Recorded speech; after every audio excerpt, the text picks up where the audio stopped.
Hey everybody, it's GauntletX, and welcome to the May 2024 Qualifier Weekend event. Qualifier Weekends are qualification-only competitive events that you get into by winning a qualifier playing event, cashing out an arena open, or by being top 250 Mythic in the previous month. For today's event, we're going to be playing Best of 3 Outlaws of Thunder Junction Sealed, where if we manage to get 7 round wins before 3 losses, we make it into Day 2, where another 7 wins with a new sealed pool can get us the grand prize of qualification into the upcoming Arena Championship and Pro Tour events. With that whole intro out of the way, let's just bust open our packs and see what we get to play with today. Alright, and it looks like we have a ton of rares here today, 12 total. Very few that I think are super powerful though. I think Bristly Bill and Wily Duke are our best rares, but Jace is somewhat close, as well as Archmage's Charm, but Archmage's Charm really hard to do in sealed because you want to be splashing around most of the time, at least 3 colors, so triple blue can be difficult. So I think Bristly Bill, Wily are the best rares here. Villainous Wealth is pretty solid too, Jace is pretty solid, but Key to the Vault has played way too slow, at least in draft. Maybe because we have so many blue rares, we can try to get it going here. But I don't know, 2 to play and 3 to equip, and we have to manage to deal combat damage to our opponent after that. It's a little too finicky, I think, a little too slow. The Jittes, though, are when we deal combat damage anywhere we get those charge counters, but those charge counters are significantly less impactful than the Key to the Vault's combat damage ability. They're still decent, though. +1/+1 counter, or untap land, or creature can't block. The Jittes are interesting. Yeah, I don't know. There's not a lot of like big haymakers. There's a lot of interesting role players, so I think we're going to be much more concerned with what are our deepest colors in the sealed pool, what has the most synergy, what has the most high quantity of playables. So we're definitely looking at the commons and uncommons to give us a super clear direction here, because don't think the rares are so powerful that we're forced into any specific colors. So colorless is awkward. We have no colorless mana fixing. Our only non-rare colorless card is a single Sterling Hound, which we can put in anything, that's fine. For multicolored, we have 2 green-blue duels. We have a green-white duel. We've got a lot of green-red cards, it looks like. We have Double Jolene and a Savage Smash. So green-red beats, green-red power 4 or greater is an archetype we could try to play. We've also got Honest Rutstein and Back for More in green-black. These are 2 very powerful graveyard recursion spells for a Golgari deck, so that's an interesting path to take. Lila looks completely unplayable. The only thing that she does is duplicate our multicolored instants and sorceries, and we have 1, 2, 3, 4 in the sealed pool, all of which are at least half off color from Lila. None of them are blue-red spells. We'd have to splash in black, or we'd have to be blue-red-green-black. That's 4 color for that one. Or we splash in red, or sorry, we splash in green, or we splash in white. And these are all somewhat narrow and not the easiest to just immediately duplicate. I guess Tyrant Scorn Lila would be good, but she seems real inconsistent and not great, so we're not interested in that. I do like Intimidation Campaign a lot if we have a lot of crimes to commit, so maybe blue-black, because we've already got our other crime, the Tyrant Scorn, plus we have a land that's a crime, targeting our opponent with the Soured Springs. So I really, really like this as a grindy option for a long game. We use that in our qualifier playing event that qualified us for this qualifier weekend, so maybe we can run that back. But yeah, so I love these Golgari cards, I like the Dimir cards, and I like the Gruul cards, so green-red, green-black, and blue-black all look pretty good, so maybe blue-black-green or green-black-red seems like a direction to go. We'll see. Let's see what our individual colors look like, make sure we're not missing out on anything incredible in white here or anything like that by going blue-black-green or green-black-red. So white does look pretty solid. We have 2 excellent removal spells with Lassoed by the Law and Journey to Nowhere. We have a solid graveyard recursion spell, obviously with the One Last Job rare. And then we have decent creatures, Outlaw Medic, Omenport Vigilante, Double Holy Cow, Bridled Bighorn. I think all those are pretty decent. Wanted Griffin's kind of filler. It's kind of on the weaker end of filler, but the rest of our creatures are all on the stronger end of filler at least. And we can play the Wanted Griffin too. Not a single one of these cards is something I would deem unplayable. So white looks like a perfectly fine, perfectly consistent color. It doesn't have anything super explosive. I don't think One Last Drop's exactly a bomb rare or anything. It's just solid graveyard recursion. And it's just that and a couple removal spells for the really good cards here. So white looks solid, but that's about it. For blue, my issue with blue is, again, the Key to the Vaults are pretty inconsistent and finicky, and our strongest blue cards require us to be really deep into blue. We need double blue to cast Jace. We need triple blue to cast Archmage's Charm. I just don't think we're going to be able to cast the Archmage's Charm. Jace, though, because you can't cast Jace in your first 3 turns anyway, like, you can't cast him until you have 4 mana total. So in, like, blue, black, green, if blue's a deep enough color, double blue on turn 4 or later shouldn't be that difficult. So I think we can still play the Jace. And then we have some really cheap crimes with double Take the Fall. Got great card draw with Plan the Heist. I don't love any of these creatures, but I think blue's creatures in general are usually pretty weak. I think our best creatures here are the plot combo nonsense like Lone Shark and Outlaw Stitcher, which our deck doesn't look incredible at double spelling here. At least our blue doesn't look incredible at double spelling, but the double Take the Fall helps with that pretty well. Plus, these can both plot to help do that, so yeah, I don't hate it. Blue looks pretty reasonable, probably about on par with the white, maybe a little bit weaker because white has that exceptional removal, and blue doesn't really have interaction here. But blue has a Jace, which is interesting. Again, not the scariest thing ever. Like, I don't think I've ever played against a Jace that terrified me that much. Like, I've played against Jaces that have ultimated and even just beaten them, really. Yeah, and I think until they ultimate, they're not doing too much. Just a pretty good card draw engine. Card selection, more like. Yeah. Blue looks fine. Honestly, I think I prefer it a little less to the white, if I'm being completely honest with myself. I don't know why, but that's just my feel. Fake Your Own Death could be playable with good Enter the Battlefield effects, and we've got some with Rictus Robber, Rooftop Assassins, Bloodseeker. Hollow Marauder's a really good Enter the Battlefield effect. Yeah, black does not look super deep. There's some of these creatures that I consider a little more mediocre that I wouldn't want to run that often, like the Rooftop Assassins. Fake Your Own Death is a bit finicky. Skullduggery is a bit finicky, depends on the deck we're playing. Sometimes even the Apothecary, but we have excellent removal with Consuming Ashes and Desert Stew. We've got a great 2-drop. It can commit a crime or it can fill our graveyard for our own graveyard recursion, and that also synergizes great with the Hollow Marauder, which is one of the best uncommons in the set. That's awesome in a graveyard recursion deck, so if we are Golgari stuff, our black looks pretty good. Yeah, again, doesn't need to be that deep, because I think if we are going green-black, it's probably like green-black splash some blue for the Intimidation campaign at least. So I do like the black.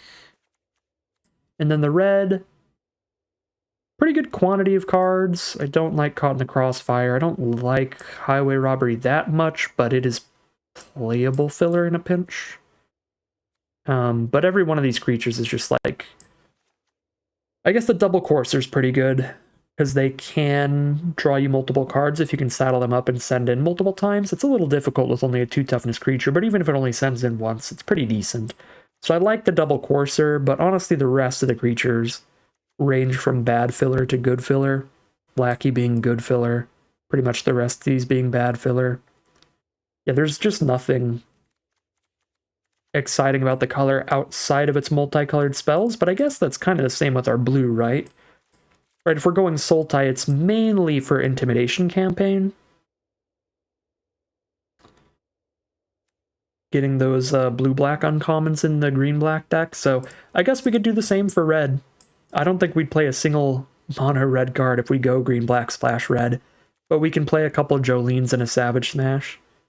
Probably wouldn't be terrible. I guess it depends on how our green looks, because our black doesn't have a lot of power 4 or greater creatures anyway, which makes Jolene weaker. But Jolene, even by herself, triggers her own ability, so she'd be a fine splash, I think. But I still think I'm a little more excited with the potential Sultai direction, right? Because we get Intimidation campaign and Tyrant Scorn, We also get a big Villainous Wealth to dump all our mana into as a finisher in the late game. Could be sweet. All right, last but not least, moment of truth here. We are hoping that our green is nice and deep, so we can play a good chunk of green and black spells, splash in a little blue. And there we go. That's a lot of spells right there, including, of course, the Bristly Bill Spine Sower, our green mythic rare. But we've also got the very important Dance of the Tumbleweeds for a multicolor deck. This can fix our colors. It can also become a gigantic elemental late in the game, so I love that. We've got removal in green with a throw from the saddle. Probably not aggressive enough to want the combat trick or the overrun thing. But basically everything else in here is a mediocre playable to a good playable. Like bad filler to good filler. Yeah, it's not the craziest, most exciting green I've ever seen, but it is more than deep enough to be a core color of the deck to get all of our powerful gold cards into here. So really do feel like green-black at the core is where we want to be. And the big conversation to have is whether we go Sultai or Jund. And I'm pretty sure we've already kind of, well, at least I've already made up my mind in my head here, where Sultai is giving us a huge finisher. Especially when we have a couple pieces of ramp, Dance of Tumbleweeds, and Hard Bristle Bandit to get towards the big X mana. I think this looks like a great deck for Villainous Wealth over Jolene kind of stuff. So let's go for the blue splashes. Looks good. This is 42 cards right now. I think with Honest Rutstein and Back for More, a main deck Sterling Hound does not look bad at all. Don't know about the Lost Jitte. I don't know how much we're trying to focus up on combat that often. We can get a +1/+1 counter every turn. This feels like a solid card for an aggressive deck, but not really, you know, just a bit of attrition value over time, only if we like keep attacking. I don't really think that's what we're interested in this Sultai pile. How many crimes do we have right now? We have 1, 2, 3, 4, 5, 6, 7, 8, 9, 10? If I really need to commit a crime, we can plot the Alchemist and target our opponent's creature, because it's a temporary buff. I won't count Snakeskin Veil as a crime, though, because that's a permanent buff. You never want to use that on an opposing creature, but there are times when committing a crime is good enough that you will just plot an Alchemist on your opponent's creature, like for Intimidation campaign on board, if we don't have anything to buff with the Alchemist anyway. So, I think that's interesting. Yeah, this is a pretty decent crime count, but I think I really don't want to cut any crimes at all. What's the creature to non-creature count looking at? We've got like 15 creatures here, but we have 2 really good pieces of graveyard recursion that want us to keep the creature count high, Honest Rutstein and Back for More. So maybe the non-creature creature of Tumbleweed Rising is an option to cut. The Fake Your Own Death is an option to cut. Really only like that when I have a ton of really consistent enter the battlefield effects, and I've got a few good ones here. I guess the treasure token's kind of tempting too, but I want to keep the creature count pretty high here, and it's at 15 plus a Dance of the Tumbleweeds. Yeah, I want to keep this creature count pretty high. But as for mediocre creatures to cut, really love all our 2-drops. Anklebiter's a bit mediocre, but as a 1-drop, I think I would cut it after I cut some of these 3-mana things. Is this a good Rambling Possum deck? Not really, right? Well, we could pick up a Bloodseeker or an Aloe Alchemist to redo their Enter the Battlefield effect. I guess Alchemist isn't an Enter the Battlefield, it's a plot effect, which would be really slow to recast. I don't know, I still think Drover, Grizzly, and Free Strider Commando are worse, so if we cut creatures, that would be where we go there. Yeah, definitely none of these top-end creatures get cut when we have Back for More and Rutstein. These are both excellent big creatures to play and then resurrect later. I'm going to drop the Tumbleweed, Fake Your Own Death, and then one of these three.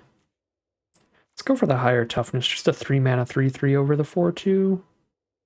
Think, and go a little more defensive here, trying to get to the big villainous wealth potentially. Grind things out with Intimidation Campaign as well. Just be a little better at stalling things out by playing the better blockers. Like this trades into anything. This one's sturdier toughness. This is the better attacker versus blocker. Let's go for the better blockers here. Drop the Grizzly. Check out our lands and our fixing. Again, we had no colorless fixing, which is awkward, but we did have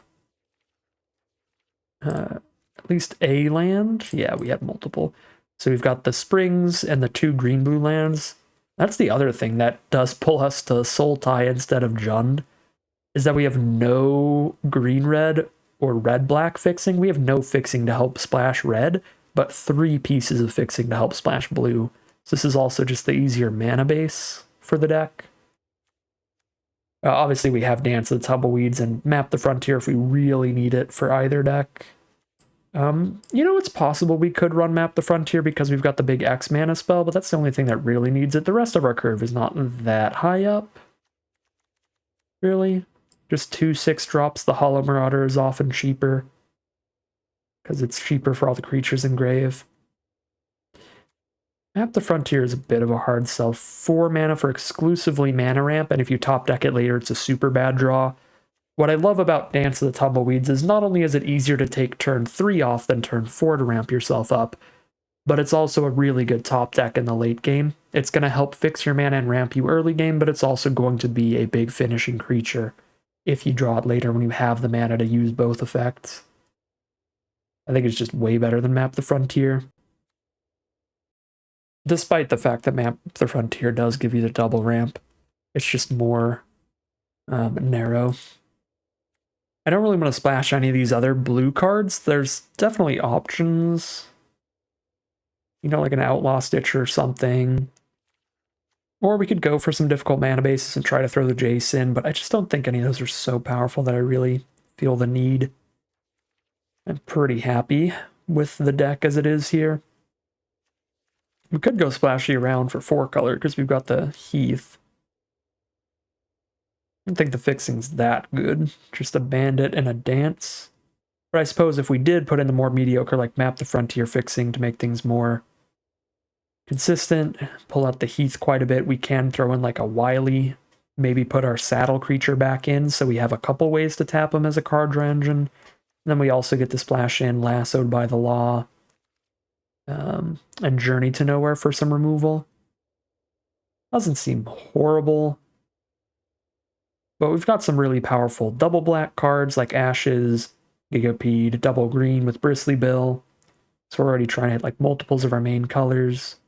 I think I'm pretty happy with the 3-color build here. If the mana base was a little better in the sealed pool, I might be kind of interested in the full 4-color, but I think I am going to call it a deck here. This is how we're going to start things off. But we can always sideboard around a bit, get more aggressive, get more defensive, go heavier into blue, less heavy into black, stuff like that. Seems solid. What are our colors like? 12 black, 13 green, 3 blue. We have 8 black, 8 green, 4 blue sources. That seems great to me. Yeah, 100%. We will call it a deck here. All right, here's the final deck list for today. We're on a Sultai sealed pile. It's the good cards in our sealed pool, all combined in these colors. We've got some great fixing. This is the easiest color for us to splash, splashing a little bit of blue for Intimidation Campaign, grindy value, as well as Villainous Wealth as a huge finisher, casting a bunch of stuff out of our opponent's deck in the late game. Green is giving us a Bristly Bill for one of our strongest rares in the sealed pool, getting a +1/+1 counter on the board every time we play a land and doubling up our counters later in the game. And green's also giving us excellent fixing to help with our splash, the Hard Bristle Bandit, as well as the Dance of the Tumbleweeds. As for our black, that's giving us Hollow Marauder, one of the best uncommons in the set, and of course, all of the multicolored cards like Villainous Wealth, but premium uncommons like Back for More and Honest Rutstein for really solid graveyard recursion as well. Pretty simple stuff, like usual, in Sealed. We're just trying to play all our best cards, and I think this is our best deck to do that, so we'll see how it all plays out for us as we head into the gameplay. Here we are for round one. We are going to be on the draw in at least 2 of these games. If we win the round. I guess technically, if we lose game 1, we'll be on the play next game, and then if we lose game 2, then we're not on the draw 2 games. But anyways, this is excellent mana in the opener, so we just keep from there. Got the Sterling Hound to set things up. Lava Spur Boots. Uh-oh. Gonna get aggroed out here by the boots? No fur on the boots, at least. Don't have to worry about that. Canyon Crab, haste it up. Jam in for 1. Do it.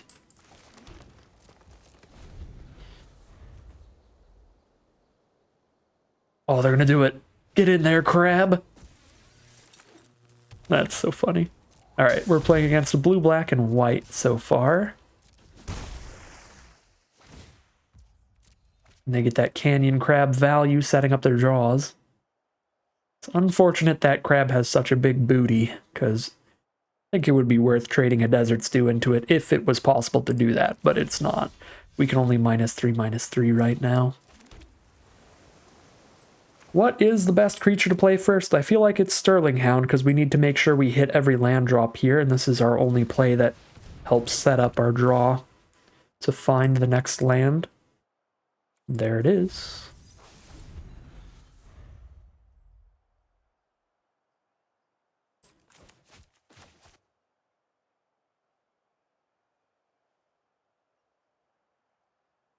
Next turn we can cast a 3-drop and hold up a Snakeskin Veil. Opponent is really setting up their draws here. They're like the 4-color pile, by the way. They're discarding red cards, Hypothesizzle and Scalestorm Summoner. They might just be 5-color, all their best cards, which could be scary. They can +2, -2. That would bring that down to 3 toughness, and we'd trade. I'd be pretty okay with that. If they don't do that, we're just going to bounce off each other and then cast something post-combat, I guess. But I'd like to give them the option to trade, because I'd be really happy if they took it. They also might play around a combat trick and just not block here. At this rate, with our opponent stuck on 3 lands and not finding the right color of mana, it could be worth cashing in the Desert Stew to get rid of the Canyon Crab. We can pay for the ward here.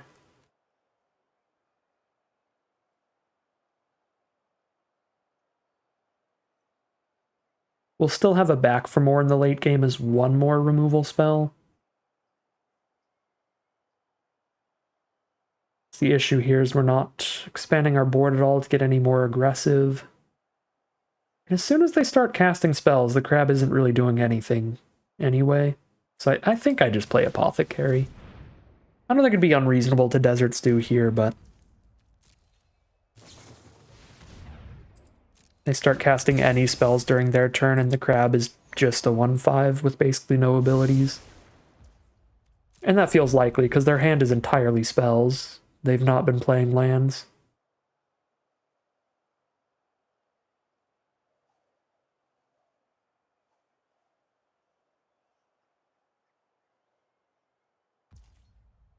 We end up in a position where we like spend a removal spell on the Crab, and then they just start playing a spell every turn. That's going to feel so bad, but I guess they're still just really stuck here. Or they have a lot of instants in their deck. That would be some wild synergy for the Crab. Get a bunch of instants in the sealed pool. Yeah, they're really looking for red mana. Got 5 mana now. I can Rictus Robber and Snakeskin Veil.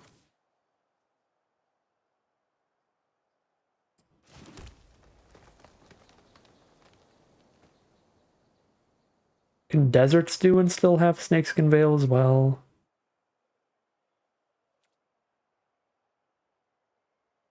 I think we just offer trades with a Rictus Robber in the hand. Apothecary for Holy Cow's not great, but with Rictus Robber it's not bad at all.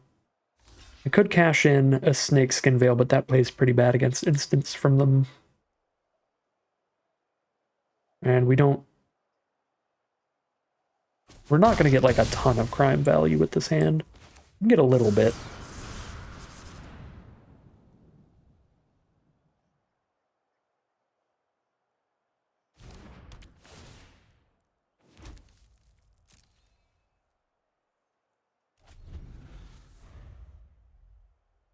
It's really not panning out that we haven't Deserts Dude the Canyon Crab.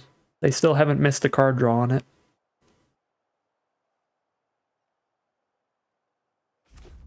But there's always the alternate universe where Deserts do it, and then next turn they just play Mountain.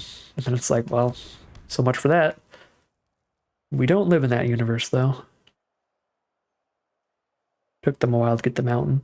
But now they have it. Hasty Scale Storm Summoner is actually disgusting. Get the 3-1. Oh, but they are not going to. Cool, so I can Deserts do that. Send in the team. Villainous Wealth for later. The ward is annoying for sure. We don't get to cast anything else this turn if I cast Deserts do on the summoner.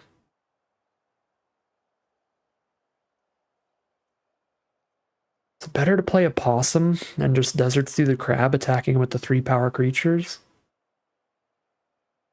Maybe? Probably not, though, because this thing can pop off, getting 3-1s. I think I'm just cashing this in here, since we still have it. Since we kept it.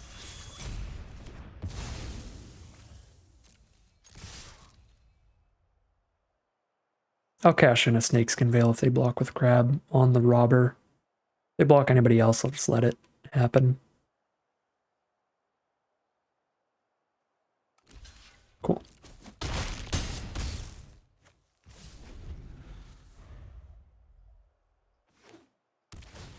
Alright. See, now they are just naturally hitting the lands. Did require the extra draw and discards from Canyon Crab to get to that point, though. Now they're holding a ton of mana up, while I'm happy to have a Snakeskin Veil up. Most likely instants are instant speed removal spells. I've got a back for more if we don't cast Snakeskin Veil this turn. Not a great back for more, looking at our graveyard. I think against the 5 open mana, I don't cash in Snakeskin Veil to try to kill the crab. Just wait to see what they do with their mana. Wrangler of the Damned. Okay, so that resolves. And then we kill that.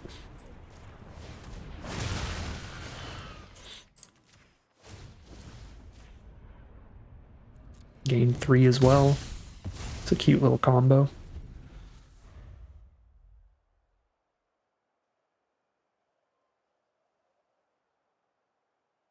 So their 4-color instance is the deck.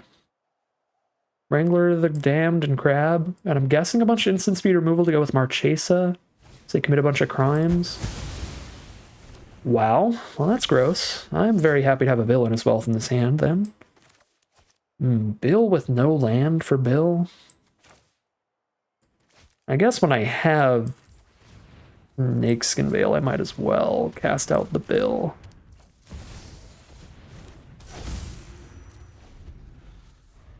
Okay, so they've got a full board wipe we need to keep in mind for future games. And also that Canyon Crab is way more impressive than it looks. Dumb little crab has actually done a ton of stuff. Wow. Pre-sideboarded?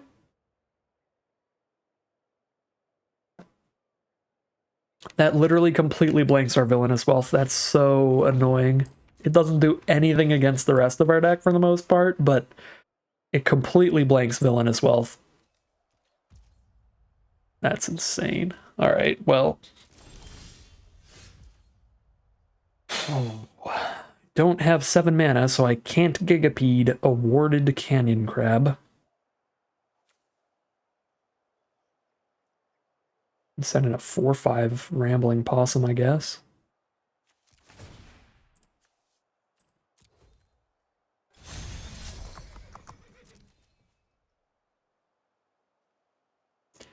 We don't pick up Bristly Bill because we won't be able to recast him because we can only cast one spell.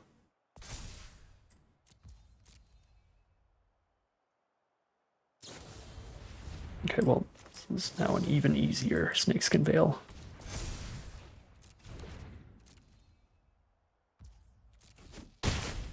Cool. Oh, I missed out on a point of damage.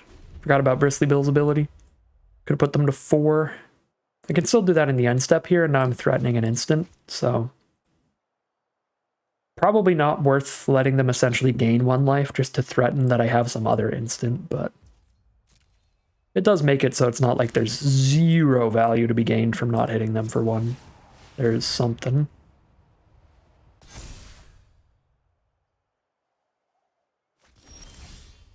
Dance of the Tumbleweeds, not a bad card at all here. The Possum's already a lethal attacker. The Crab can turn itself into a 5/1 though. No, a 4... a 5/1 because of the boots. You can get +4, -4. So I do need to saddle, I think. Post-combat Dance of the Tumbleweeds after they maybe spend some mana to kill a 5/5 instead of a 7/7.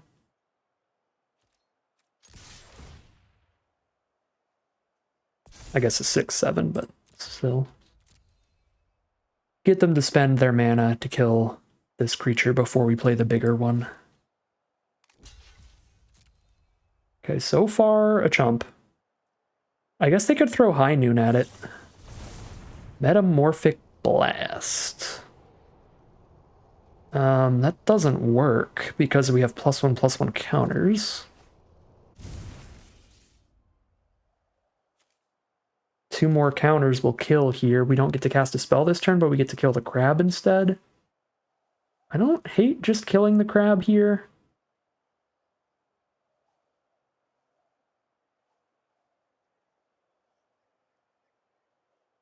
I do feel like playing another threat might be better.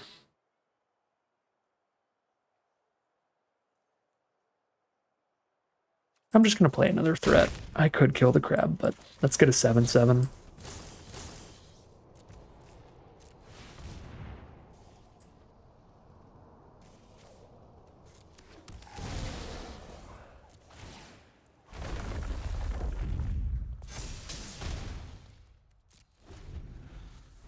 Now all 3 of these are lethal threats, because we can use Bill's ability to make Bill a 4/4.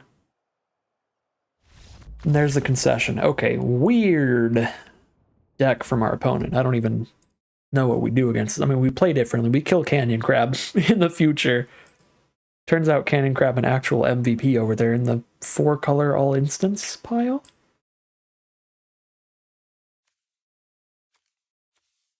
Yeah, I mean... I don't know what kind of sideboarding you even do in this sort of matchup. There's stuff to play around, like we play around the board wipe a little bit. I don't think any of these black spells are super great. I guess Rooftop Assassin is good against the crab, if we run into exactly the crab again. Their other creatures, though, didn't really seem big enough to make the Rooftop Assassins all that impactful. I mean, a 3/4, a 1/4. I guess it was some high toughness stuff. Another 3/4. Yeah, that actually seems fine. Rooftop Assassins actually do seem legit here. I could take out the Villainous Wealth just in case they have the High Noon again. That makes it not do anything. You just got like a Free Strider Commando.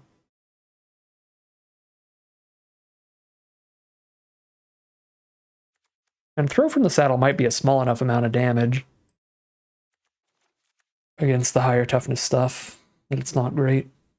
I think Commando's an easy cut. Throw from the Saddle would still be a bit bold.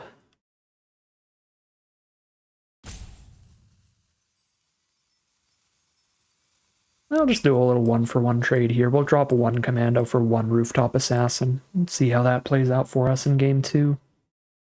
Pretty excellent mana, but we do need to draw more lands. We are on the draw though, so that can help.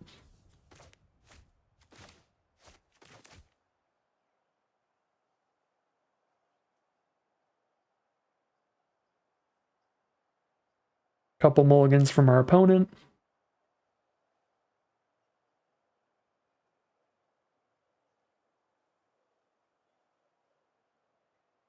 They go with the 5-card hand here.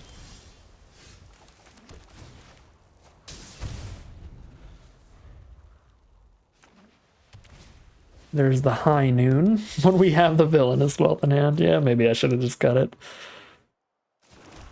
I think it's better to just immediately drop the Alchemist rather than trying to lock in the Hound for next turn. I like being aggressive against their deck. And we could even top deck a land and then we get to cast both on curve. Which is super nasty. Holy cow. Alright, well that's a trade. They scry to the top, take the trade, stay at 20. Here's the Sterling Hound. With the Villainous Wealth in hand, I like this land, so I will take it. The Rooftop Assassin is solid too, if they do drop any of their big 4 toughness blockers, so I'll keep that as well. That would be a reasonable mill here, though. But now I just get to play 2 4-drops in a row, right? Just plot the Paladin and then cast the Rooftop Assassin the turn after this, while playing a tap land at the same time, so it fits into the curve really well if we don't need to consume anything. So there's that going for it, even if it does just end up being a 2-2 flying lifelink.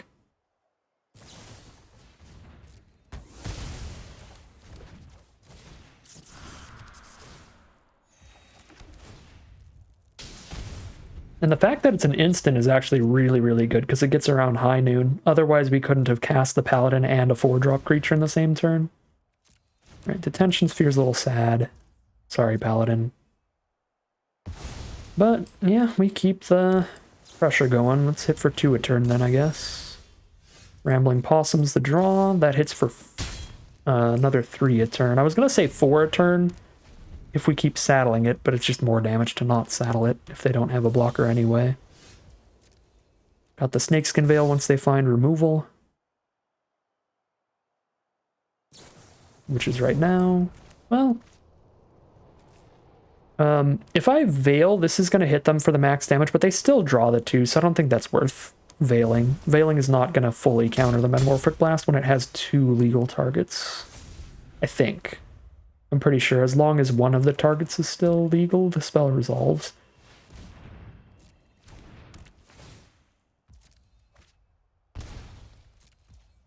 I mean, this isn't particularly good, but we get to Surveil and hit for max damage next turn. Wouldn't hate these lands if they didn't have a High Noon on board, but they have a High Noon on board, so we're going to mill the lands. Right, until they hit the red source and sack the High Noon, we just can't use the extra lands for the X mana anyway.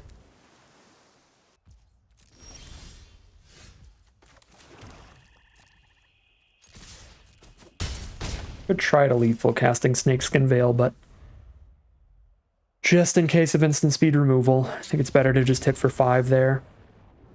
Because if they top-decked a removal spell, and it's an instant speed removal spell, it's better for them to wait till we go for the attack and try to do a combat trick to kill them or something. So they would have waited if they top-decked an instant speed removal spell.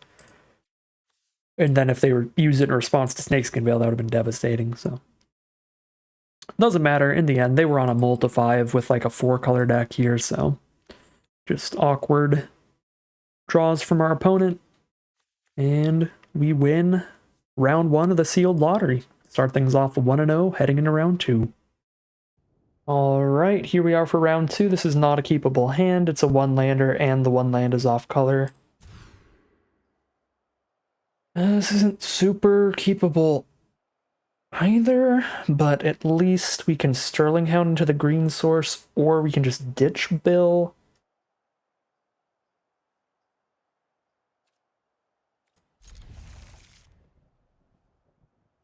I think we keep this one and hope that Sterling Hound goes a long way here.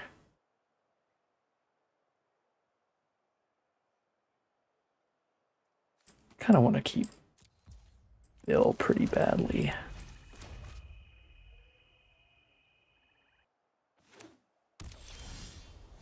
Uh-oh. Another green spell is our first draw.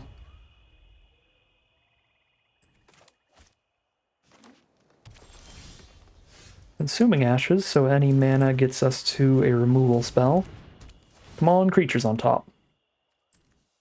There's a creature on top. So Marauder's 6 mana now. We have milled 2 cards closer to our first green source. So Sterling Hound has done well on that front. Well, there we go. There's the green source. I definitely cannot afford to draw an Intimidation campaign when I don't even have green yet.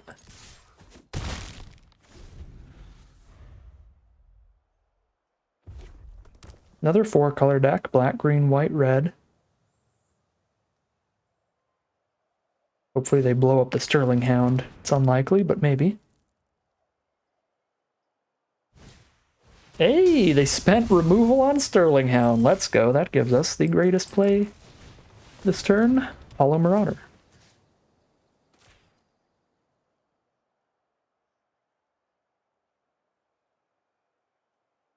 They discard a card and we probably draw a card. If they discard something with mana value 4 or greater, we don't get to draw. But it's still a 2-for-1. Alright, we do get to draw. It is another land for Bill. So now we get to go Bill land next turn. Tap land, unfortunately, so we don't get to double counters or anything. But I guess even if it was untapped, we'd only have 4 mana up post Bill. Yep, there's Derailment on Marauder. They had an explosive Derailment in hand that could blow up an artifact, and they still wanted to just 1-for-1 shoot Hound. They must have a lot of removal in hand then. I had to guess. Oh, makes me a bit tempted to plot the commando before anything else then. Just make it a little less likely that Bill gets blown up specifically.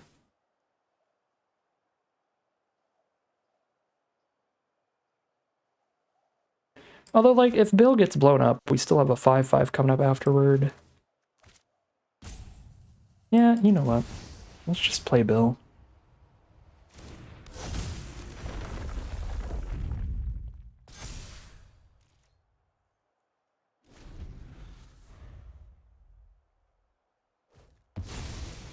Oh god, a Stingerback Terror's coming. 7/7 Flying Trample. So we need to top deck removal, and that's all there is to that.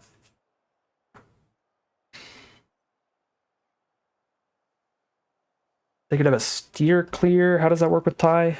The source would deal non-common damage to a permanent, deals X instead. That much plus X. So they could Steer Clear for 3? In which case I respond by buffing Bill. Yeah, we go to combat here, because we can just buff Bill if they do anything. If they don't do anything, then we don't buff Bill.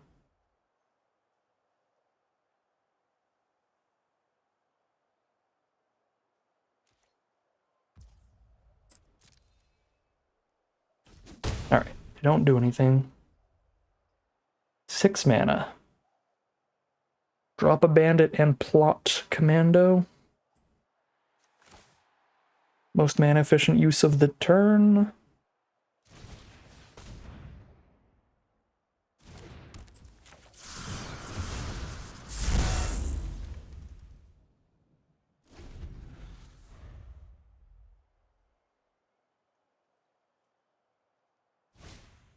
Yep, there's the gigantic flyer.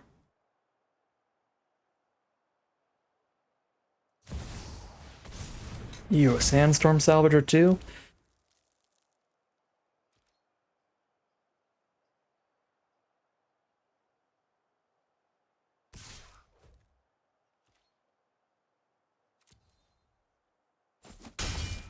card gets to keep buffing their tokens and giving them trample. Card is nasty. So is Honest Rutstein. Okay. I like Rutstein into the Hollow Marauder here. I guess the issue with this is it's going to make the Stingerback Terror bigger, but it's also going to make our board bigger.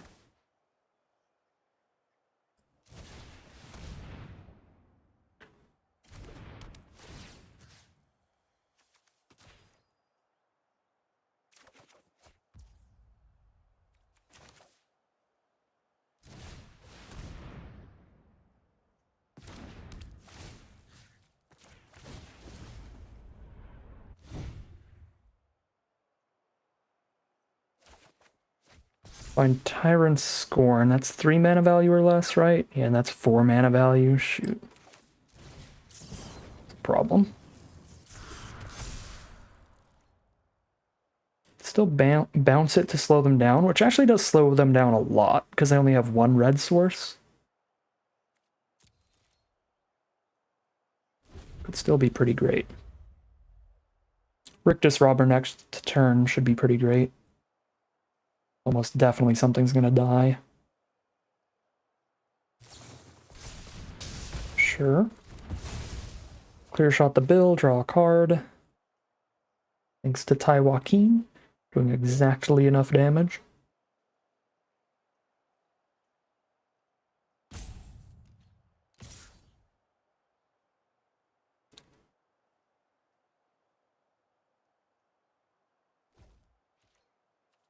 Down to 11.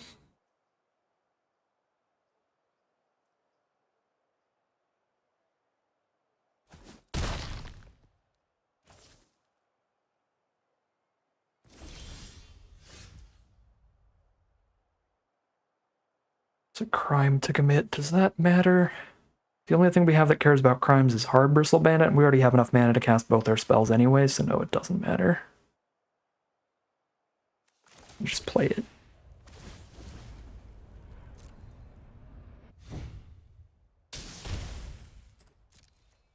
Okay, they can have a 4/4 on blocks, so we can't send in Rutstein, but we can send these in.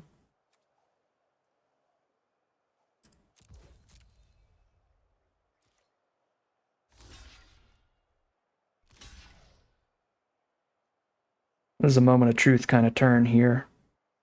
We can Tyrant Scorn to get the 2-for-1 kill. Or we can save it to bounce the Terror to try to outrace them that way. I think we go for the 2-for-1 kill, try to outrace them on the ground.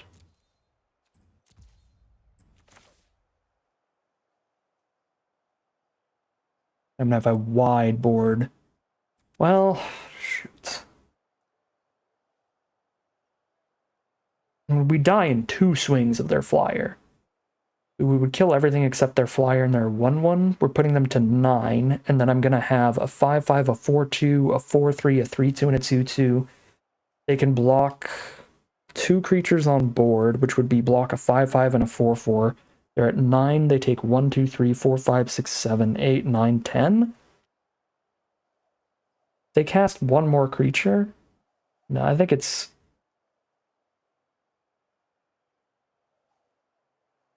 too likely for them to actually put combat in their favor. Or to put the race in their favor to go for this here. Right, so we kill the 4/4 token. Again, 4/4 could Salvager.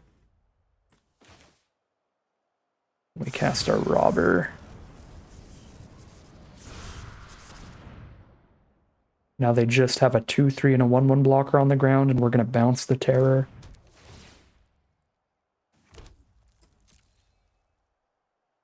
Soak up 3 of their mana next turn, and they don't even get to immediately recast it because they don't have double red. They just have to replot it off of the 3 mana. And that just dramatically slows them down.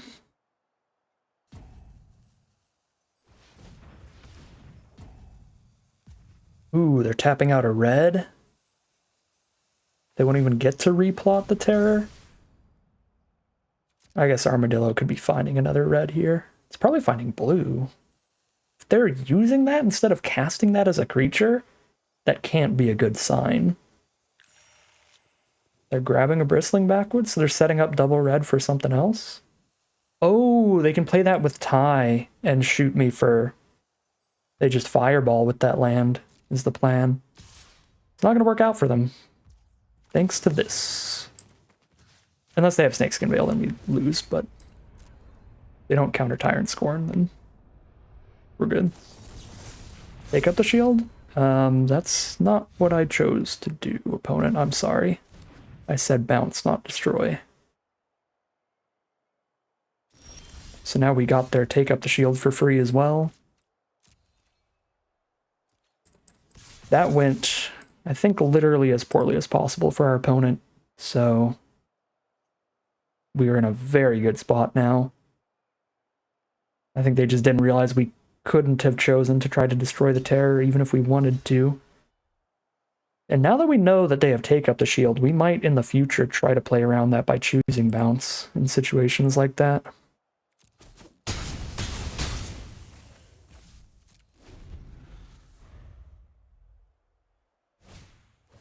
Miriam is the only card they can cast. It is just a chump blocker. They are dead on board. Because they can only plot their friend. We start round 2 off 1-0.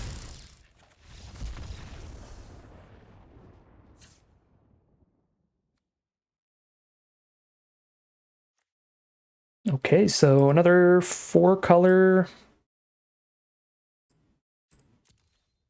Pray for bombs pile. They have double Miriam in their sealed pool. We didn't see any mounts to go with them, though. There's a mount, the Courser, so that's pretty threatening. I think we definitely want to keep our cheap removal, like throw from the saddle and stuff.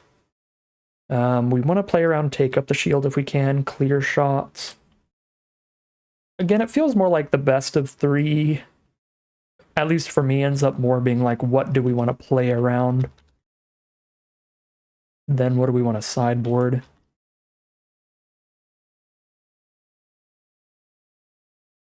Actually going to make a little list here of stuff to keep in mind. Okay. Got double Miriam. Let's take another look at our sideboard, though. Got those Rooftop Assassins. Didn't seem super necessary. Not a lot of super high toughness. And the Armadillo could be fine against that. Just use hard removal once they get to that, though. I think I'm just running it back. Just trying to keep in mind what instance to play around here. Yeah, let's get back in there. Not keepable. Moderately keepable. I kind of want to ditch Ankle Biter in this matchup. Yeah, it's good against like the double Miriam starts. Get rid of a Rictus Robber here. It feels unlikely we're killing a creature during our turn, so that actually seems fine.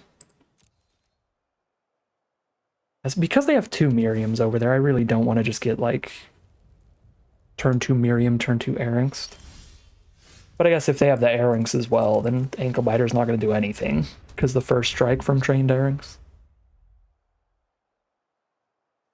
I don't know. Maybe it was best to just get rid of Ankle Biter, but I live in fear of 2-mana 3/2s. Cards are beef.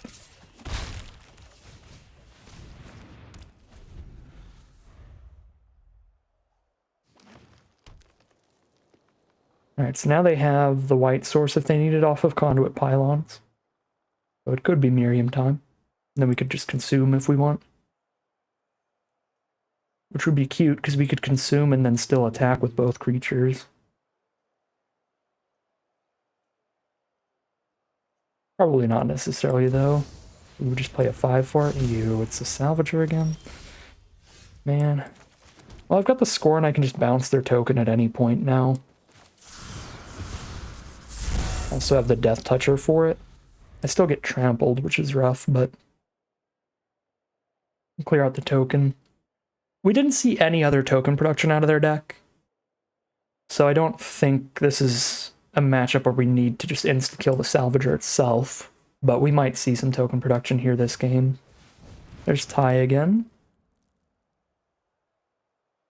Really running it back here.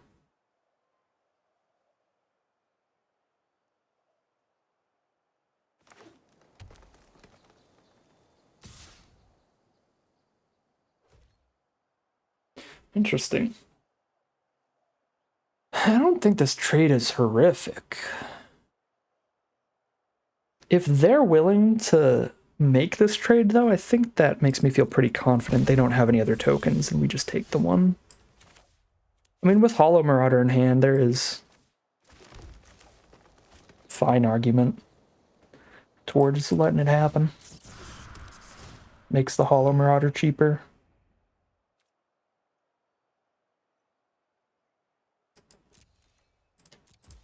I'm just hanging out with our instants here.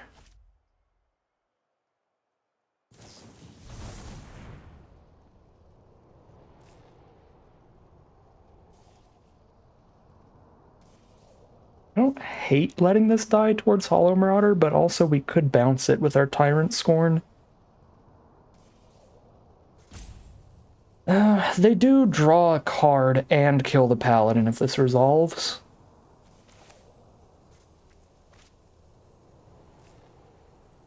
Feel like for that reason we probably do bounce our own Paladin.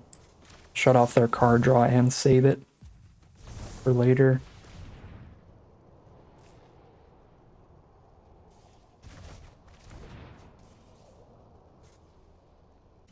Seems like a solid value play.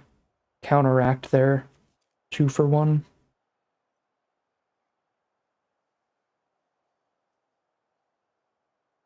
Take a hit here for it, but not a super big hit because we've got the Death Toucher.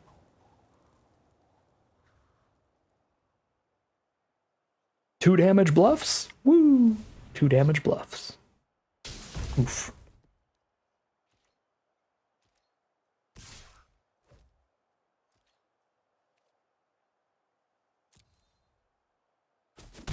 No Golem sending in. So we take the damage.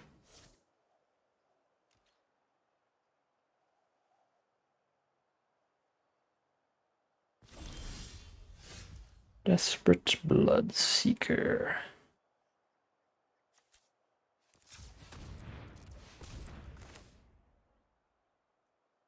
Try to make our Hollow Marauder cheaper, but I'm going to have a lot of creatures on board to do that with anyway, so I think I would rather just be able to play Bloodseeker and plot Paladin the same turn. Plotting instead of casting is a massive difference, though, so maybe we do just cast Paladin.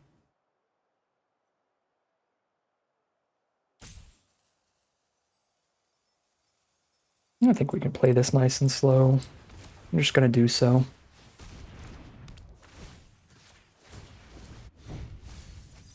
Milled up Miriam and the Stingerback Terror? Surprisingly good mills. I'll take it.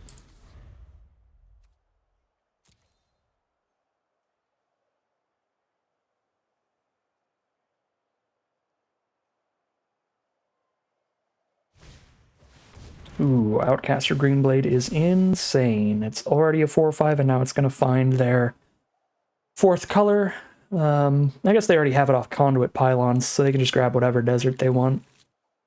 Grab Lush Oasis. Make that a 5/6. And they get the big Fireball with Ty Joaquin.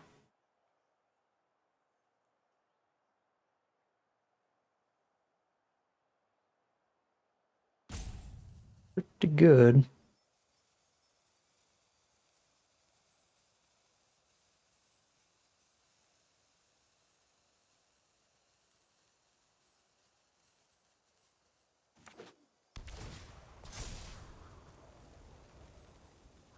Yeah, 5/6 Greenblade is large.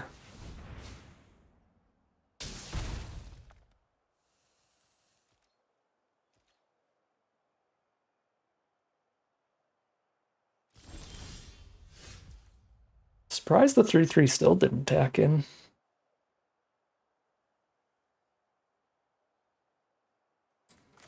I want a Consuming Ashes while they're tapped out in case they have Snakeskin Veil in their sealed pool. Not really, because we know that they have both Clear Shot and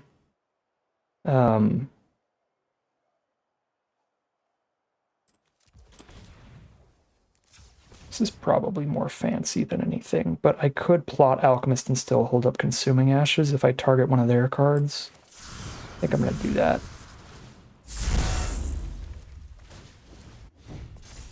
For full mana efficiency. Anyways, because we know that they have Clear Shot and Take Up the Shield in their sealed deck, having instant speed removal up against either of those is very, very, very good. It's very bad against Snakeskin Veil, but the cards that we know they have, it's good against.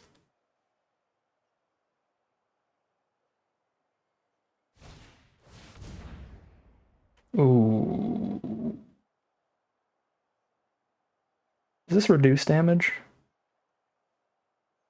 That much plus X. Okay, so they can't hit for exactsies here, but they kill whatever they want, and whenever they trigger an ability of a legendary, they double it up. So if they do exact combat damage in the future, they draw 2 cards instead of just 1.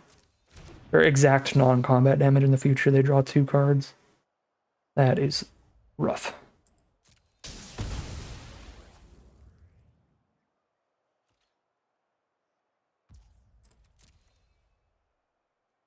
They don't have Take Up the Shield mana here, so I imagine they don't block with the Green Blade, and that is true. Or they don't attack with the Green Blade.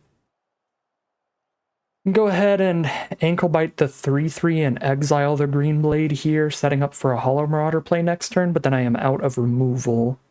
But then their board is a 1/1 and a 2/3. The 2/3 with a really good ability, though. Feels worth it, though.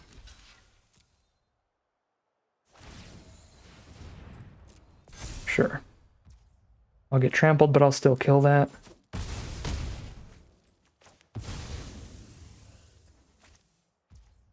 I'm gonna consume the Green Blade and Surveil.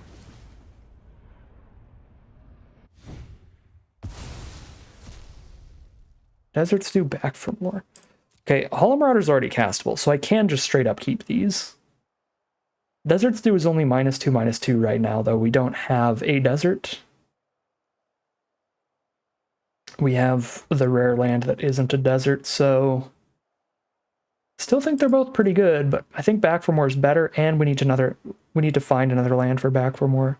I guess we're drawing a card off of Hollow Marauder. This might be a little bold, but I think because we're drawing an extra card off of Hollow Marauder, we could still have the mana for the Back for More by the time we're untapped, because we have another draw step to hit a land here. Yeah, we do draw the card off that. Sweet.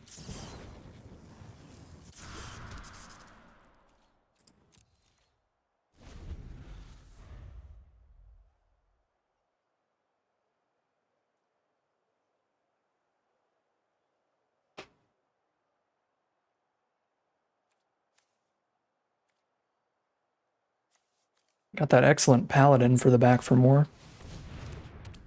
They had another Courser the whole time.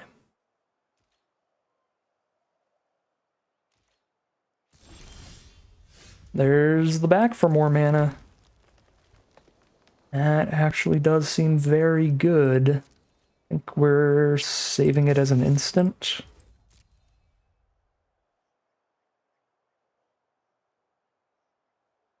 I mean, I could go just for maximum damage here. But then if they have their Take Up the Shield, it could be pretty bad for us. Yeah, this is all fine. We can just Back for More in the end step at worst. And it's still going to play very well. Going for max damage would be immediately putting a 5/4 trample on board and clearing out the 2/3 blockers, so all their blockers have 2 or less toughness, and we send in everybody but Bandit. But this is a little better against Take Up the Shield from our opponent. And we still get to surprise them with a ton of damage. right? They play their creatures, and then we're going to end up with so much more than it looked like in the end step. And if they mill the Hollow Marauder, we can back for more of that instead. It's tempting, but if a source you control would deal non-combat damage to a permanent player, it deals extra. That includes fighting, actually. So maybe we don't fight with the back for more? Because we actually would lose the fight when they have all this extra mana up if they use that. Fighting is technically non-combat damage. This is interesting, but I actually think I Hollow Marauder and don't fight.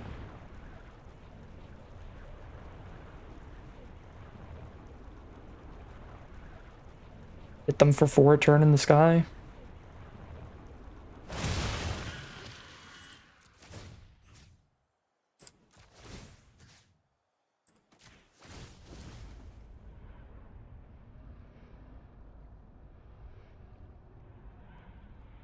Their last card in hand is instant. Dang. I was gonna say if their last card in hand is instant speed removal, that's the perfect card for them to have there.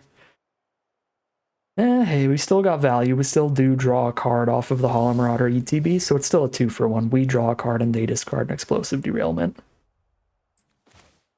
Okay, Bill. I see you. Bill actually great here. Let me just make a very stupid lifelinker.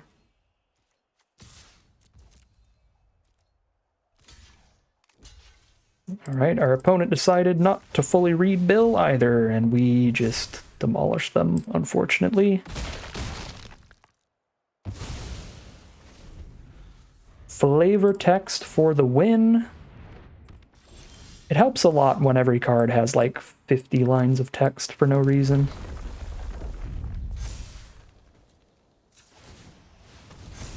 And hit for 10 if we Desert Stew, but I feel like it's safer to just not do that.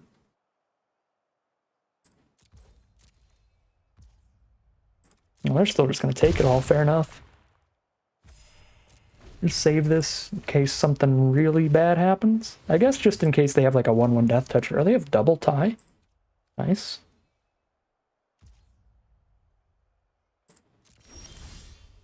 Okay. Make this a 4/4, I guess.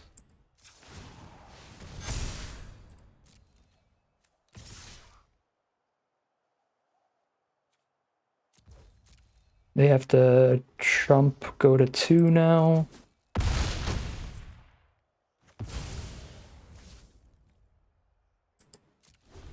We played this out a little differently. They could have been dead by now, but we couldn't have technically lethaled that turn. We could have left them with 1 blocker, put them to 1. But, yeah. Still get there off of some busted cards. Really luckily, though, also just some really complex cards, like our opponent just didn't notice Bill's last couple lines of text, so we get a free kill there. And the Tyrant Scorn game 1, because it's a modal spell, they just see removal coming at them, they think we're destroying their creature, they cast the Indestructible Thing. Surprise! This is actually also a bounce spell, and we were bouncing, so a couple really kind of gross interactions there where our opponent didn't know exactly what our cards would do, so finds us 2-0 heading into game number 3. Here we are now for round number 3 on the play. It's pretty excellent hand mana-wise. A snap keep.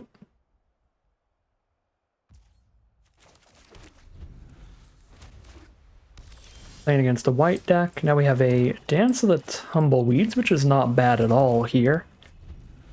That's going to be our top end. Part of what is so nice about that card is its flexibility, where in this hand we've got enough mana that I'm not just going to play it on turn 3. We're going to wait till we have the 6 mana for the full finisher kind of ability off that.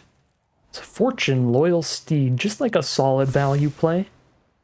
3 mana 2/4 Scry 2, that's already a great stat line, but also if they saddle it up, they get to keep flickering whatever saddled with it. So they can redo their enter the battlefield effects for pretty good value. So, I get to have 5 mana up here. There's nothing to do for that. We want to wait till 6 for Dance of the Tumbleweeds, ideally. So we just cast a Rictus Robber just as a 4/3. Or just pass. Plot the Rictus Robber. You know, we probably should get aggressive here. Have a 5/5 and a 4/3 nice and early.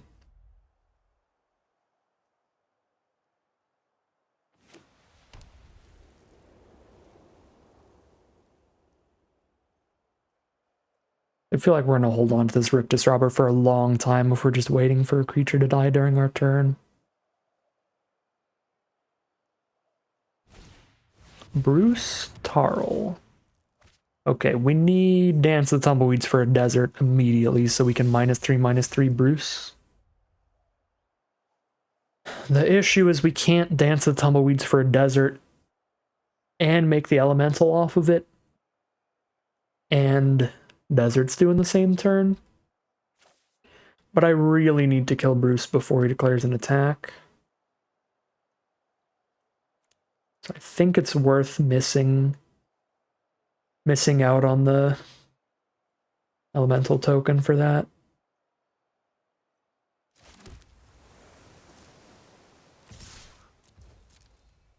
Send in for 9. Grab a desert.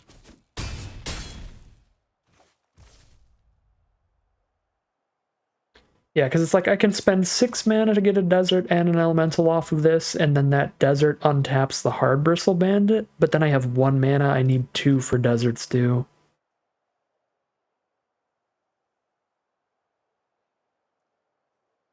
I guess we can let Bruce... I mean, Bruce has to attack to do his thing, so they're going to have to cast removal to get Bruce in.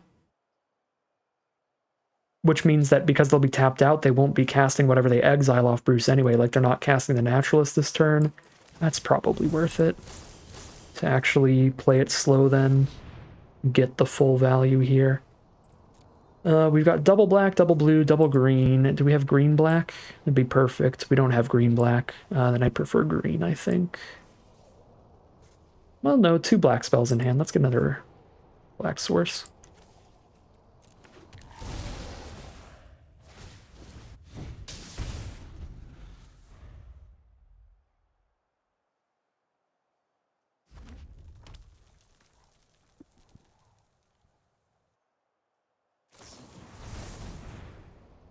Oh my god, really? Getaway Glamour? Makes the Commando just a 3/3 and the 6/6 dead forever. That's actually not as bad as I thought it was when I first looked at it. I thought that was exiling the 6/6, but it is exile a non-token creature, luckily. But it still makes the Commando worse. Gets their Bruce attack in, but they don't cast anything off of Bruce here. Okay.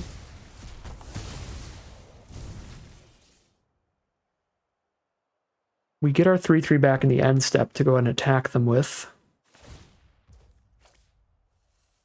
Oh, that's fancy. That's right. They wouldn't even have to chump attack with Bruce because they can flicker Fortune or flicker it off of Fortune.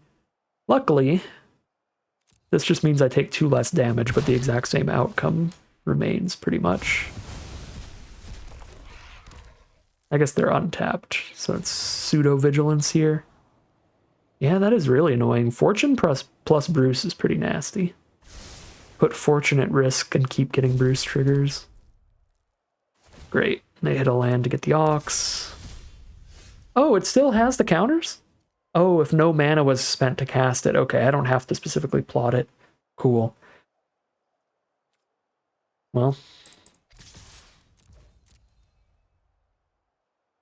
I can Consuming Ashes and Desert's Due.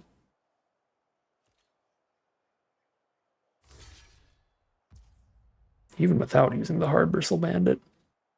There's a Trump block. Steer clear? Do they have a mount? They do have a mount, so that's going to be 4 damage.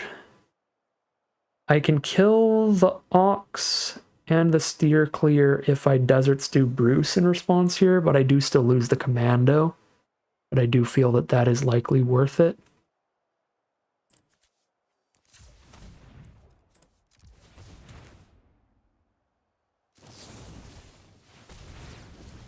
They get rid of the double strike, and then I kill Steer Clear and the Ox. They're down to 6, and then I have Hollow Marauder mana still. Thanks to Bruce, or thanks to Commando being in grave. Find Intimidation Campaign, that's a pretty good play alongside Consuming Ashes. There's Rise of the Varmints for some chumps. They still take 4 in the sky, though. Fortune doesn't do anything here. Put them to 5. If we can commit 1 crime, they're dead. Just recasting this. Okay, I mean, I can commit 1 crime, but I can't also recast Intimidation Campaign. 1 mana off from that. Yeah, I'd have 2 mana up after Consuming Ashes. So we just hold on to it for in case they play a reach creature or a flyer. And that's neither of those. All right. Scary deck. They're Naya. They've got a Bruce as the big scary card.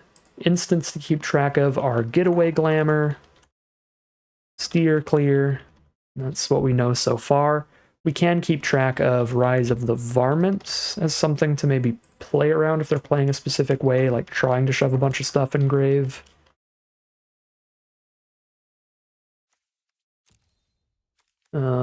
Fortune Flicker stuff is kind of spooky. So what do we have here? Probably not a lot again. Skullduggery, Fake Your Own Death, Rooftop Assassin.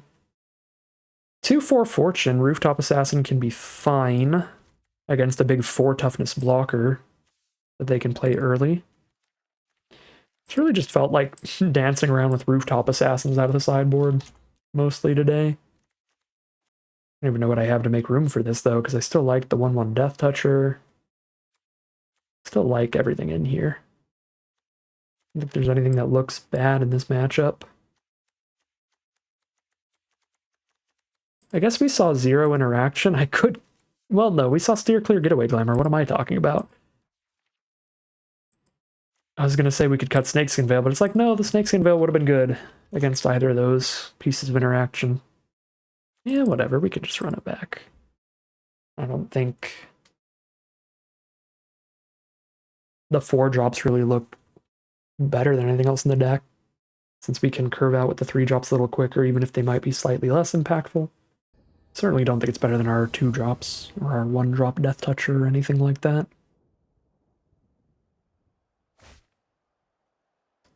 This is not keepable, is it? We have 1 castable spell that's Consuming Ashes. We have no proactive plays. Our opponent did take a mulligan here. I think we will as well. This is a little better. We can Desert Stew no matter what. If we can hit any land, then we can Intimidation Campaign before we do it, and that's where we go to town. If we find a green source, we dance towards the Hollow Marauder. Feels like the keep here. Looking for any land, and beautiful, that is the perfect land. Now we have all of our colors to do all of our things.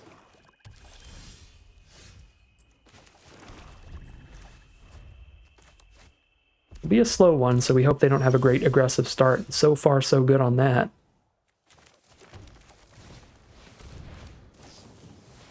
The holy cow, so slightly aggressive start, I guess.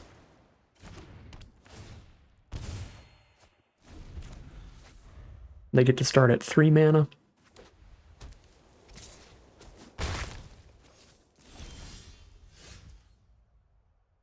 I don't hate the idea of Dance of the Tumbleweeds here. Towards the Hollow Marauder.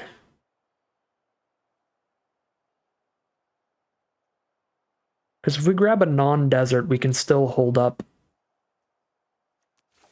either instant speed spell, and that's a lot more mana efficient than just Desert's doing right now, since I can't Desert's do and Tyrant Scorn anyway. But I am quite close to the full dance, but like I can just keep recasting Intimidation Campaign to get ahead in card advantage rather than getting the big 2-for-1 Dance of the Tumbleweeds, I think. I think we jam this here.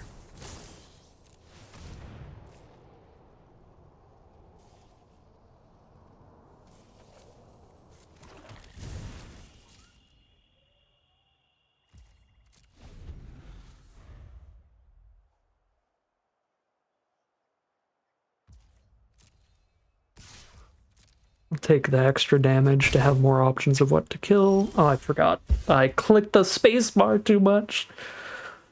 Oops. Well, obviously we were supposed to kill that during their end step.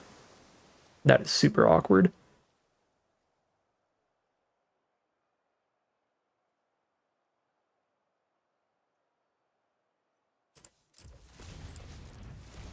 Okay, just plot this here. That was so bad. God, the perks of playing digital magic. You're just clicking the spacebar slightly too much. The whole time, as you could tell by the commentary, I was very clearly planning on killing the holy cow in the end step. Oh. Alright, let's do it this time.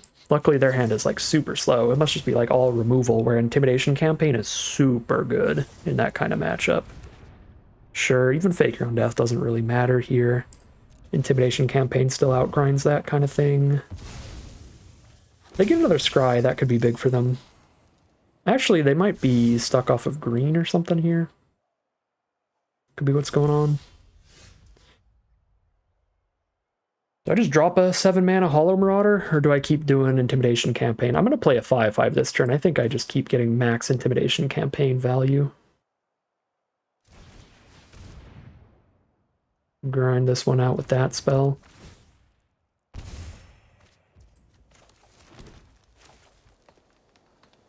Drop Free Strider Commando. I don't think I attempt to throw from the saddle anything until I've gotten them to spend a removal spell or two, because if I try to throw from the saddle and they like Getaway Glamour my big creature, that's pretty terrible. I'm at 16, they have a 2/2 flyer. I don't think I need to hold up Tyrant Scorn. Let's drop the Sterling Hound as well. Rictus Robber. 3, 4, 6, 7 mana right now. Stump these in the grave. Rictus Robber's not bad, but getting to a turn where I can Hollow Marauder and like recast Intimidation Campaign would be wild. Since Hollow Marauder is a crime, so if we can get Hollow Marauder to be 4 mana, or 5 mana when I have 8 lands.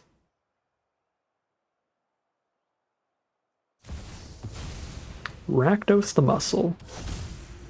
That can get indestructible, right?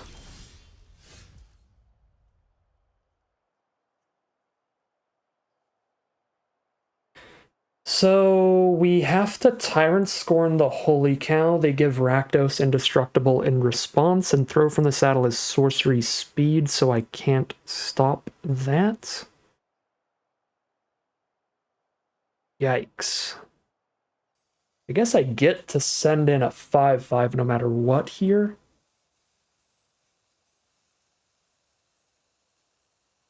What happens when they crack Rakdos' ability? Exile cards equal to their mana value. Until your next end step you can play those cards? Jesus Christ.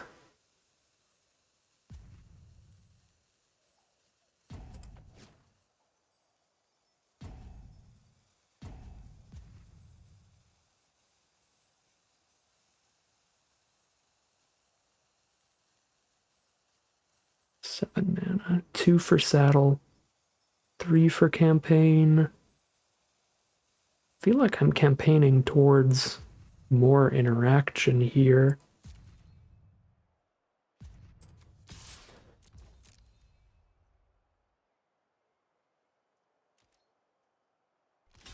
Wild choice. Because if I just had instant speed removal, Rakdos is dead because they did this, because they can only do that once per turn, but fortunately I don't. Still just Tyrant Scorn the Rakdos.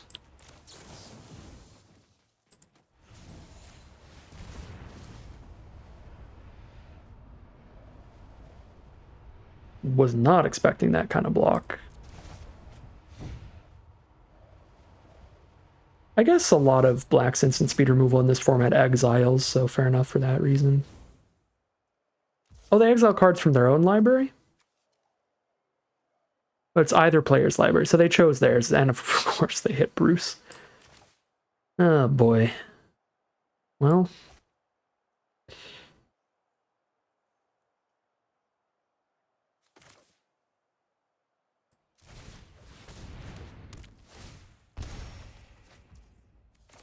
I think we're still in a solid spot, but we are facing some really powerful spells. It's gonna be a hard game.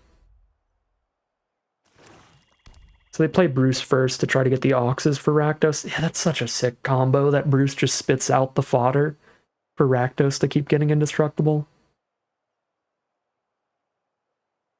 But Intimidation Campaign plus any spells is also a really sweet combo, so we'll just keep trying to grind out a victory with uncommons. Oh, they're just going to kill a 5/5? That's only till end of turn, right? Is Bruce gone forever? You just play it mega defensively? They play it mega defensively and we've just permanently exiled Bruce. Well, you love to see that. 1, 2, 3, 4, 5, 6, 7, 8 mana. I can Intimidation Campaign and some other stuff, but if I want a Hollow Marauder, that is the only spell I can do unless I top deck a land.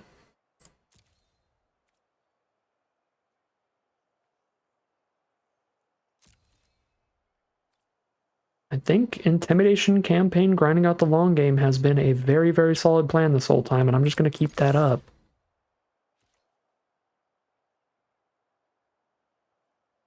If they kill Sterling Hound, I get to do both, and that's just awesome. Oh, let's go.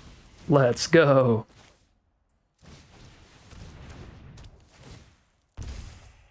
Intimidation Campaign unbeatable.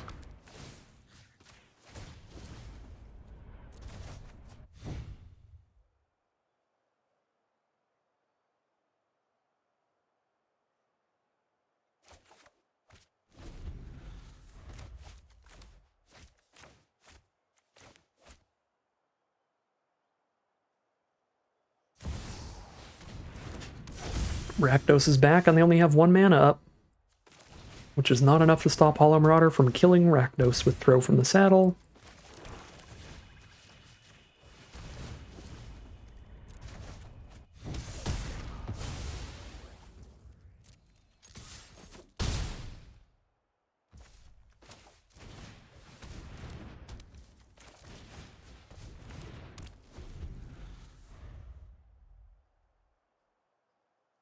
Alright, goodbye Rakdos, goodbye Bruce.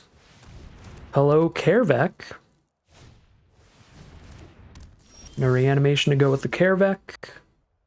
They're still taking 4 in the sky every turn. I can Gigapede away the Prairie Dog. That's something pretty spicy. 15 cards left. I do need to, like, not mill out, I guess. But I think we keep intimidating a little longer.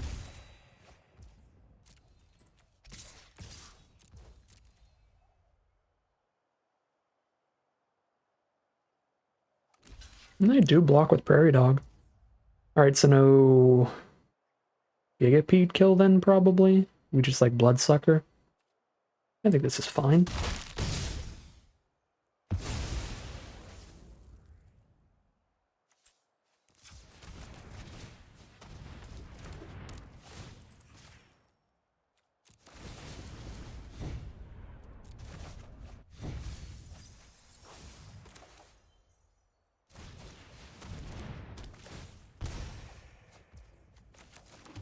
I shouldn't have played that with Bill in hand. I'm playing too fast right now.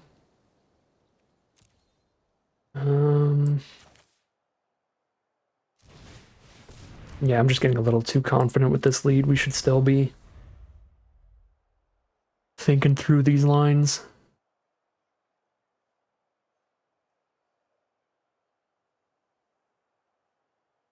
It's the library totals 13 to 18. All right.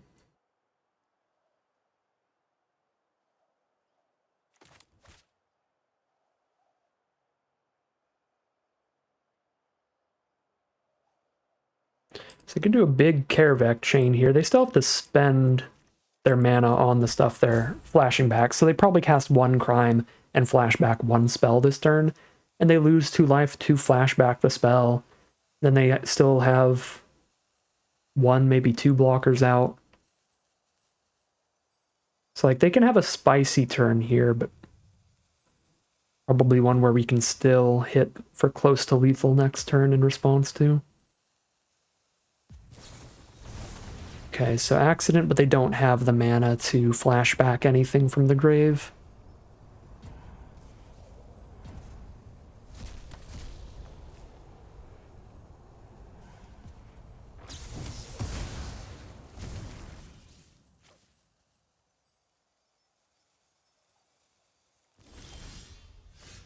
Lush Oasis. It is a crime. It's also a land.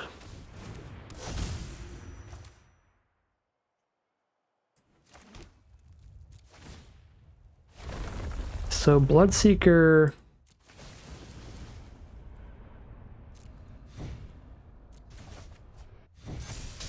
attacks as a 4/4. Possum attacks as a 4/5. Neither of these can get killed on the attack.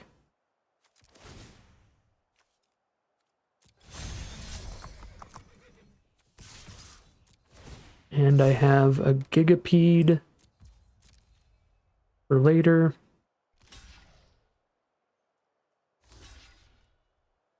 Unless they do this, then I just win the fight and keep my spells. Then I honestly think I Rutstein back the flyer instead of Intimidation campaigning right now. Alright, they're over it. Really, really firm lead from Intimidation campaign combo throughout that game. They just had a really slow start, and those are the exact kind of games where Intimidation campaign can absolutely just grind out and get you the free win. Can fight its way through Bruce Tarl and Rakdos and Kervek for a victory. We are now 3-0 heading into round number 4, but no matter what, we're getting at least 3,000 gems. So we've managed to get some pretty good prize out here. I'll be at over 30k gems in the account. Feels pretty good, but we'll see how far we can take it heading into round 4. Here we are for round 4 on the play. Just going to get the tap land out of the way turn 1. Into the bandit, into the possum. If we had really good abilities that trigger on crimes in the hand, I'd probably wait on the Soured Springs, but with bandit, I don't think we wait, because essentially bandit is just going to make this basically an untapped land, right? Like we play this. If this is on board, then when we play this, we untap the bandit, get another mana of any color. But we played a tap land to do that, so we end up with the same amount of mana as if we had just played an untapped land anyway, so I'm just going to get the tap land out of the way. So we know that our 5th land is definitely untapped for Gigapede.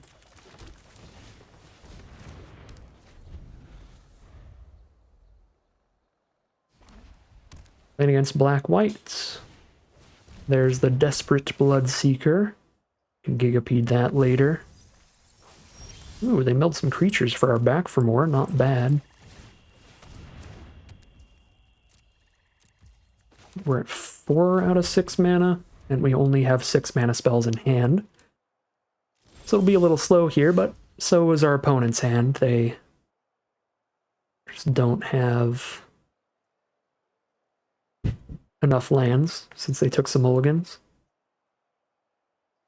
If I attack with Possum, they crack back for some lifelink. I think I still just do it, though.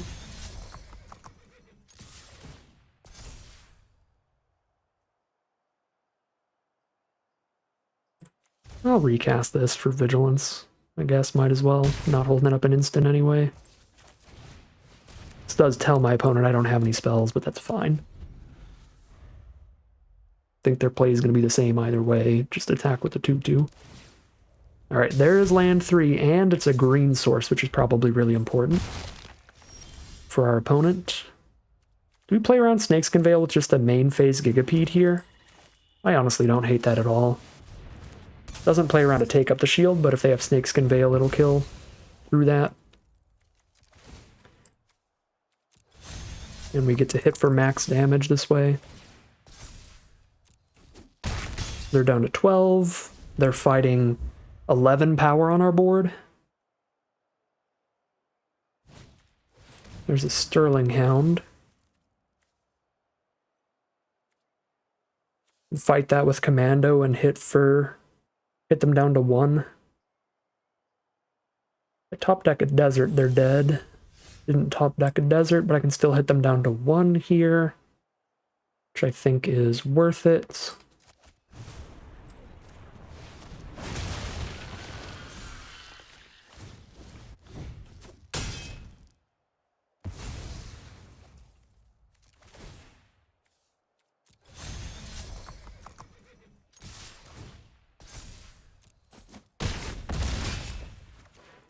Alright, let's see what they got. Nothing. Alright, not much of a game. I don't really think we have much information to sideboard around. We saw 2 spells, Bloodseeker and Sterling Hound. They just had some bad mulligans and not enough mana. They're green, black, white, so that's something to note, but we don't have like Voracious Vermins to throw in, artifact enchantment removal to blow up Sterling Hounds and white enchantment-based removal spells or anything like that, so I'm pretty sure we are just running it back and gathering more information in game 2. No black source here is an issue. We can dance the tumbleweeds towards it. This hand's on the draw, and it's slow enough to have to dance the tumbleweeds for a black source. Could flood a lot, because that's essentially a 5-lander at that point. Tempted to take the mulligan. I don't think it's quite bad enough to be a forced mulligan or anything. I'm gonna keep here, but we could flood. That is the big problem with this hand.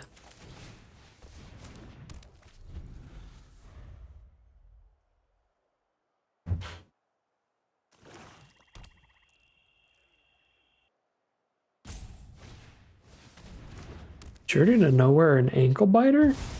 They must have some really nice creatures they don't want to send into a Death Toucher.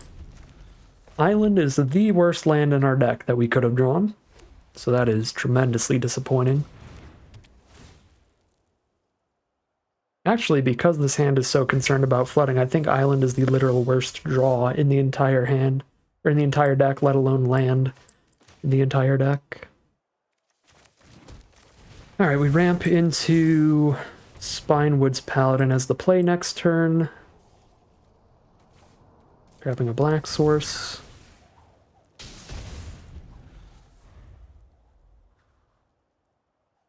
Guess I could still have plotted the Paladin next turn and held on to the Tumbleweed to try to make a 6/6 as a potential anti-flood measure, but then it's going to be a while before we establish any blockers. And they already spent removal on our little Death Toucher, so they probably have a hand that is curving out with a lot of attackers, so we need to start slamming things onto this board, and so that is what I am working towards here.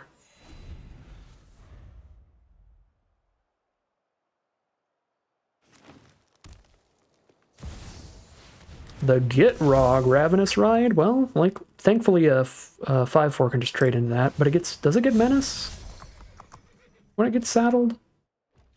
Draw X cards, play X lands when it hits us. Okay, they can sack that to draw 3. Well, that's going to be pretty good. So they get like a 3-for-1 here. We trade Paladin into the Gitrog, but they sack Sterling Hound to draw 3, and they can play 3 lands. Yeah, that's disgusting. Okay, yeah, that's still insanely good. Yikes. Well, now we know their bomb. Well, one of their bombs is the Gitrog, and they had the 3 lands. Jesus. Okay, I mean, that might be a good thing for us. Maybe they have infinite other lands. Only one black source is super awkward here, to the point where I think I have to just play the Death Toucher. But yeah, only being able to cast 1 spell there, really bad. We have not top-decked a single black source naturally, and 50% of our lands are black sources now. At least? Actually more than them at this point, because it's 50% at the start. And we have a bunch of there are 4 non-black sources left, 7 black sources. That's pretty solid odds. And trade into a Take Up the Shield, probably. Nope, we're just clearing that out. Now they're going to play like a giant Tumbleweed or something. I don't imagine they just send in the trade without another creature that's at least a 5/5.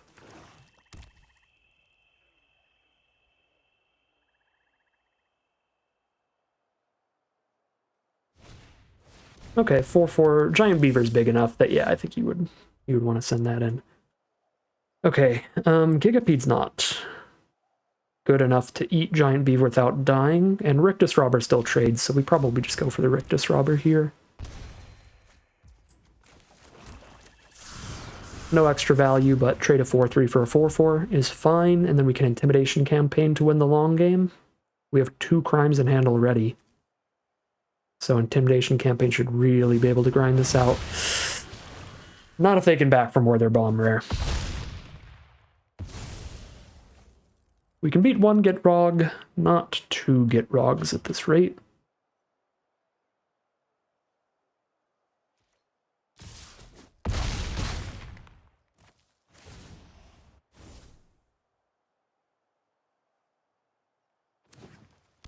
Last card in hand is a land. That's something.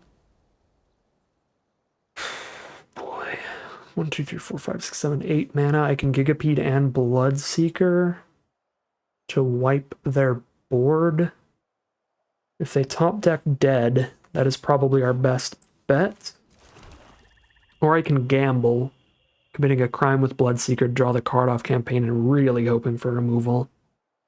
No, we have to trade Gigapede and Bloodseeker into their board.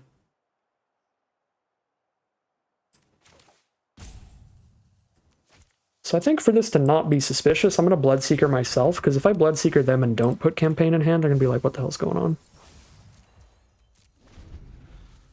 But if I do it to myself, it's like, oh, maybe they're trying to set up good graveyard recursion.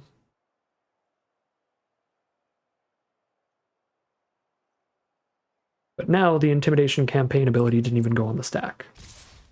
Cool.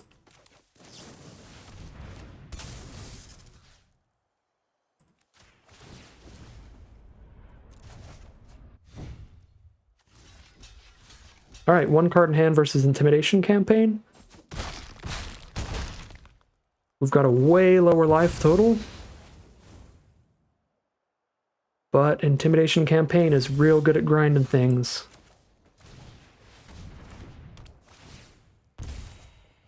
Oh yeah, that's the crime immediately. It's a 1-mana 4/2 flyer, draw another card. Thank you, Hollow Marauder, very cool. Find a back for more, let's go. Intimidation campaign, I love you so much. Friendship ended with every other uncommon. Now Intimidation campaign is my favorite uncommon.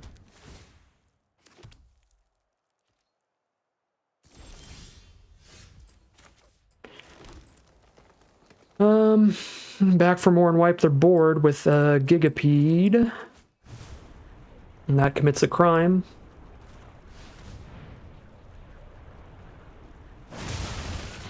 Gigapede, you are going to fight a 1/1 and give a 4/2 that can give itself indestructible -2/2, because it can't give itself indestructible through -2/2 abilities.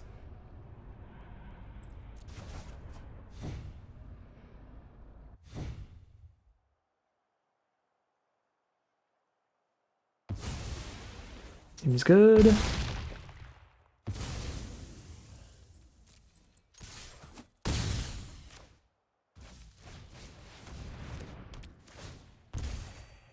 Intimidation campaign in a dream, baby.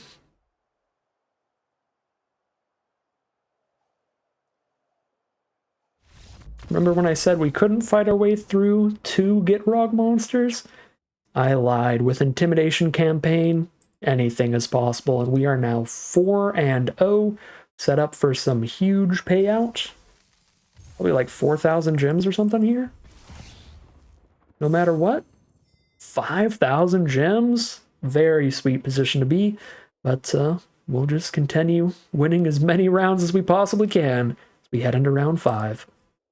Here we are for round 5 on the play, starting off with the Hard Bristle Bandit and a bunch of great cheap plays, probably plotting Commando first. Playing against green-black. I think you're going to see a lot of that, just a lot of the best commons, uncommons, and rares in the format are in green and black, so I feel like we do play these colors more often than the others, in sealed and in draft.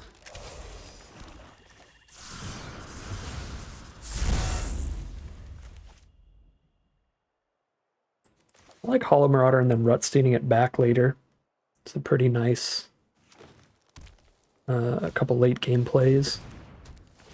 Opponent's got really nice mana here. Oh boy. They've got the Trailblazer as well for huge card draw off that rare. Yep, opponent has a very spicy deck. I mean, at the 4-win bracket, we're probably going to be against exclusively very spicy decks from now on. If we weren't already in the last couple rounds, I mean, we did fight our way through Gitrogs and Rakdoses and more. What, Bruce Tarl? So 5 mana. Just play one spell, really. I guess we just play the possum and pass. Start jamming him with a 5/5 and a 4/5. See about filling up the grave a little. Lassoed. If I had any artifact or enchantment removal in the sealed pool, we would side it in, but we have 0. Actual factual 0. Desert's Dew. It's not terrible. Like combat trick with that thing at worst. They block with a 2/3 and a 1/1 here, because I don't think I want to saddle up. I want to be able to cast... Well, maybe we do saddle up, because if I do Desert's Dew here, I won't be able to cast Rictus Robber anyway. I could Desert's Dew and plot it.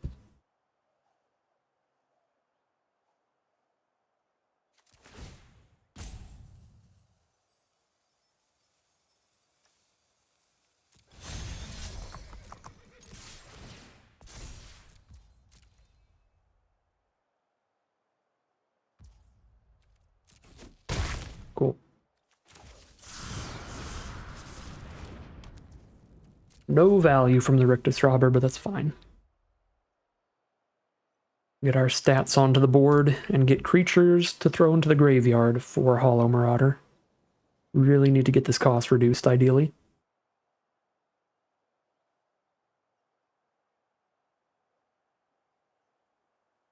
The 3 toughness is actually pretty bad on this board. Uh-oh. They're looking at their grave. They've got some kind of recursion here, maybe? Journey to Nowhere, the blocker. Jam for 5. Yep. Down to 12. Okay, I'm at 6 out of 7 mana towards Hollow Marauder now.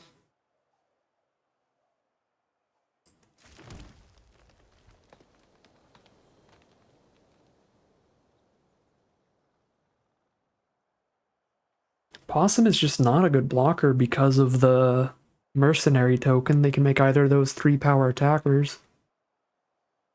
We'll just send in and take another 5. It's not outracing this. Guess I'll still... I don't know. Like, we still play the defensive here and just hold the possum off?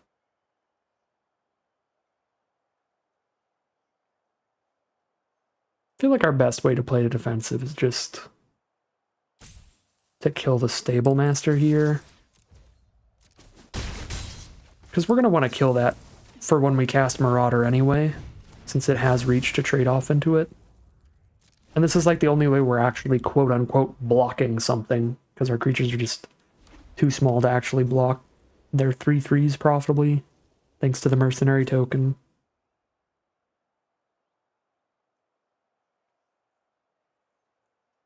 And with no deserts on board, it's going to be hard to get Desert's Dew to kill anything big anyway. Send them in separately. I guess even if Hard Bristle Bandit's in our grave, it's making the Marauder 1 cheaper, so either way it's kind of giving us the 1 mana here. We could stop a little damage, but it's also fixing us towards blue, so I'll hold on to it. Take 1 extra point. Ooh, Shepherd of the Clouds is a very good magic card. 4/3 Flying Vigilance must be killed threat, and it picks up your best mana value 3 or less card from grave. Here being the Outcaster Trailblazer. That's going to draw them a card every time they play a power 4 or greater creature. And we can't do anything about the Shepherd because we're just not hitting the lands fast enough for the creatures in grave, fast enough for Marauder. Yeah, I mean, I guess maybe we should have really held Possum off just to, like, chump with it there. Or just trade down.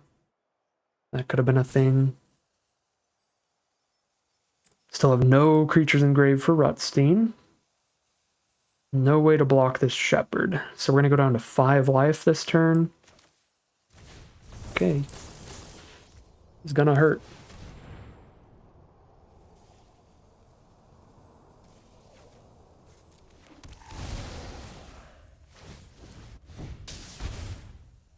We actually take 5 and go to 4 this turn. Come to think of it.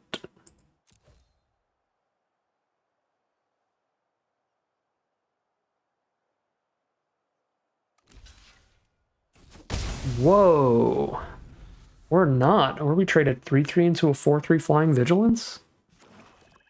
Just have a really good hand to grind things out and draw a bunch of cards off Trailblazers. They're going to try to go for the long game grind. Yeah, tether the pig. The big pig.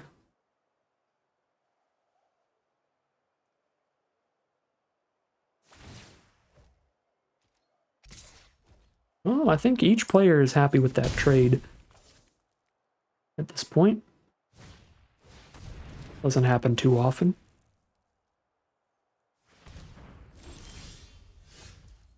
Gigapede. Okay, Gigapede's kind of huge.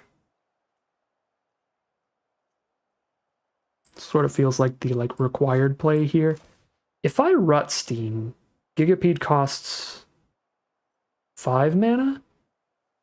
I can Rutstein and Gigapede this turn, but I'd be Rutsteining back just a Possum, but that's still something to block a little more.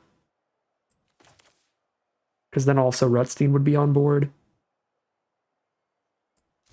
Yeah, you know what? I'm going to play it pretty safe here. Oh, it's only 4 mana. I'm an idiot. God dang it. Why did I think I had one more? Oh, did I just really math myself out of Gigapede to kill Trailblazers, so now they're just going to draw a million cards? Yikes, that was really bad. I swear, something in my brain said that that was 5 mana. Oh, we might have punted this game away. If they draw anything off Trailblazer, even a single card, that was such a bad play. Yeah, and there's the single card to draw off of it. God dang it. I can't believe I just misnumbered. What happens? We've got puny little monkey brains. That's so disappointing, though. 100% should have just main phase Gigapeded.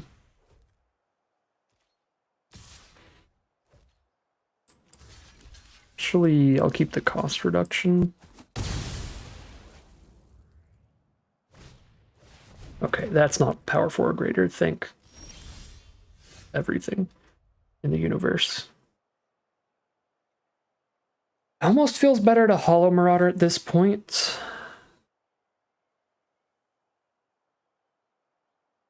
One, 2, 3, 4, 5, 6, 7, 8 mana. I can't do both of these. I guess Hollow Marauder isn't big enough to double block and kill the 9/9, but Gigapede is. So we're on Gigapede then. Yeah. Yes, we are.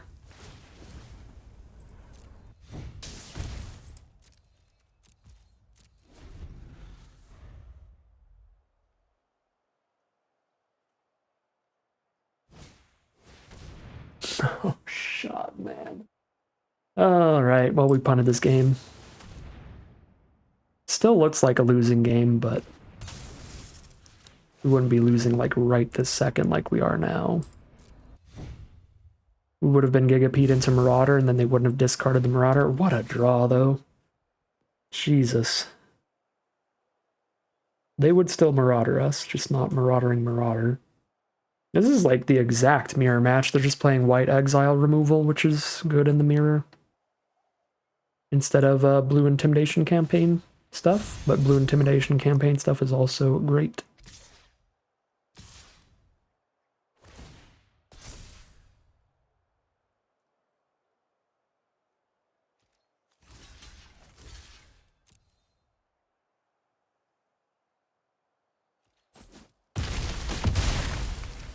Now we're playing completely off the top, and it's a forest. All right.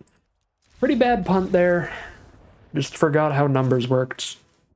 But in the end, the only thing the punt really gives us is one extra draw step to hope. But it's another draw step with an actual Hollow Marauder on board, so it would have been a considerably different end game. One where we're still behind, but not as badly. Yeah, that's really disappointing. I mean, we just got to move on from that. There's really no point dwelling on it. That's not the kind of thing that you can solve in the future. That's just a brain punt that forgets how to do numbers. There's no way to, like, train yourself not to do that. All right. They've got Voracious Varmint in there, so I don't think, like, sideboarding into white for exile removal against their graveyard incursion is going to be particularly good, because then they just blow up our enchantment-based removal. I think this is just our 1000th matchup, as always in Sealed, where we just run it back. And keep track of their instants, but they have, like, no instants. It's all sorcery speed stuff. Yeah. Their deck is real nice. It's basically the mirror, essentially.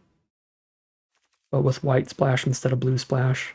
But still, these are really good cards. Trailblazer, super nasty. Hollow Marauder, and the white version of Hollow Marauder. The 4/3 Flying Vigilance that resurrects something, that big 2-for-1 on ETB. Yeah, we run it back and hope to draw slightly better than them in the next couple games instead of slightly worse. And also, we hope to play as tight as possible to get as many extra draw steps as possible to draw into something great, because that game could have been a win. We didn't punt away a guaranteed victory, but we punted away a game where we had a few more turns in us to try to find a way to turn it around had we not punted. Unfortunately, those kind of punts can completely flip around because you don't even know if you will get to play a game in the future rounds, because you could have to mold a 5 like we might do here. Don't think we can really keep this on the play. I guess any non-black land is an excellent draw. We have 1, 2, 3, 9, 10. So there's 10 draws that immediately set us up for success. Out of 33 cards, 1 out of 3. I have 2 draw steps. I have 2 chances to hit a 1 out of 3 to be happy here. That doesn't seem super good. We'd prefer like 3 chances to get that 1 out of 3. Yeah, so I guess maybe on the draw this is somewhat okay, but I think it is too risky here. Okay. And we might just punt the round away because that's not keepable at all. So we are forced to go down to a 5-card hand where it is a very, very uphill battle. And you're just not super likely to be able to turn things around there. I think I have to keep the low mana cards and try to fill the graveyard for an early Hollow Marauder to turn this around. But this might be punt into guaranteed loss. We don't even get the opportunity to try to play well to turn things around. Would be unfortunate. Yeah, I mean, we might not even hit land 3. Top deck to spell here. We do hit land 3, that's why we've kept Sterling Hound. There we go. Alright. Turn 2 Erings, though. Don't do me like that. Just first strike and scry every turn to draw perfectly. We can never block this, and they can always set up their draws as long as they're saddling it up.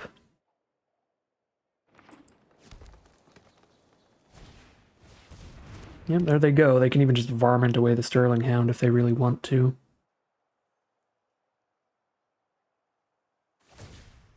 But yeah, no reason to when they can already just saddle up, set up their draws, keep hitting for 3 a turn. Practically just a 2 mana, 3 power unblockable creature. That sets up your draws.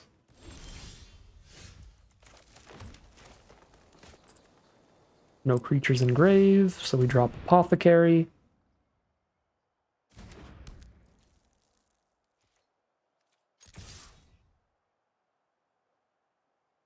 There's no universe in which we get to block well here, so we might as well send in the 3 damage. If they saddle up the Erings with the Varmint next turn and I double block it, they can then sacrifice the Varmint, killing Sterling Hound to first strike away the Apothecary. So I don't even get to double block so that one of them survives the first strike and finds the kill.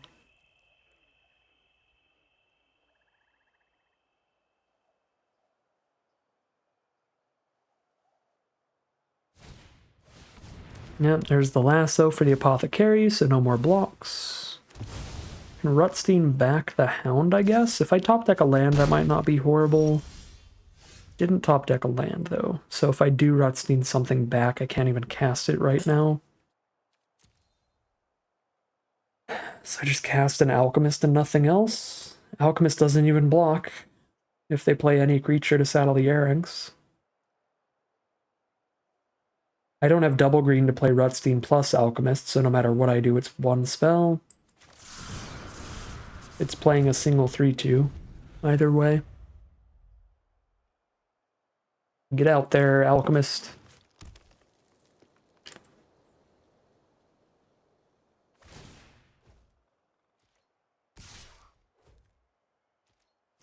We pray for no tricks. Oh my god, our 2-drop actually traded into theirs. Wow.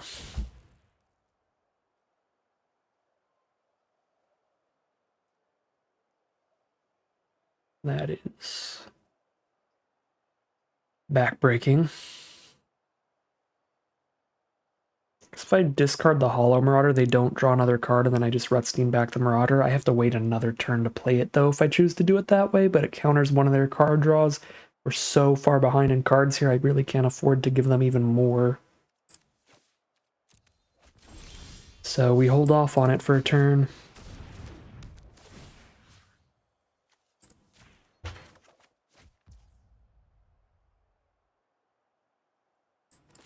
I feel like the odds of them having a second Marauder are pretty low, and if they have one, we lose the game, period, anyway. So I'm just going to play this land out. That way, anything we draw off of Marauder, we can be slightly more likely to cast next turn. Right, if I top deck a land next turn, play that land, I have 6 mana out instead of 5. If I had not played the Sanctum. So I can play like a 2-drop alongside Marauder.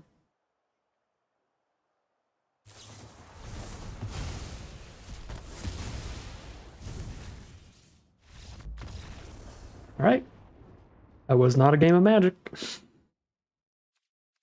They get to Getaway Glamour. We discard the Hollow Marauder. We're completely playing off the top against 5 power on board and 2 extra cards in hand. I'm over it. That was a devastating loss there. Again, it really wasn't a round that we were likely to win, because we had a 0% shot in winning round 2. Round 1, if I had played perfectly instead of punted away that Gigapede play, we could have had the tools to try to turn it around. But again, even that wasn't a guaranteed way to win the first game, but we'll never know because I forgot how numbers work, which is what is so disappointing. We could have been 1-1 right now heading into game 3, maybe. Yep, it is what it is. I just forget basic math.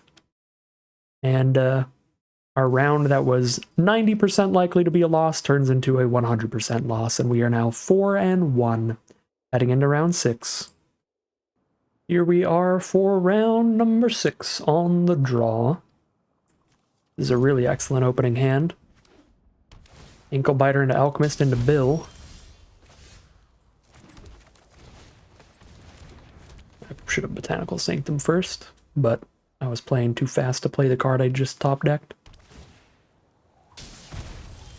Okay, I can still do it this turn. Plot, plot, plot. Boom!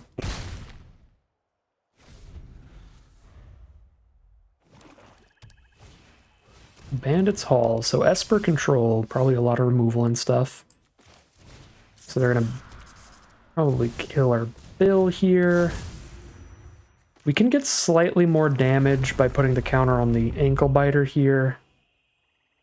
But the Death Toucher already trades into anything, so I kind of want to put it on the Trampler, even though it's 1 less damage this turn. Alright, Lasso the Alchemist, probably. Lasso the Bill, alright. Big damage, then.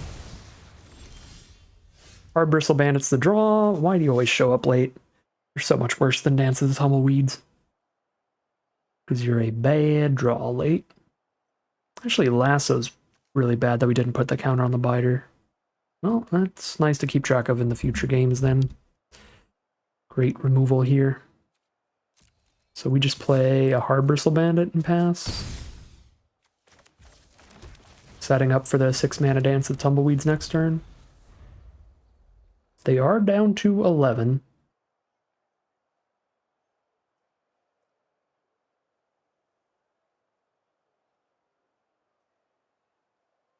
Artifact enchantment removal would go so hard in here. What I would do for one copy of Voracious Varmint. Deal with a Bandit's Hall or lassoed by the law in this matchup. From what we've seen already. Just 2 cards in.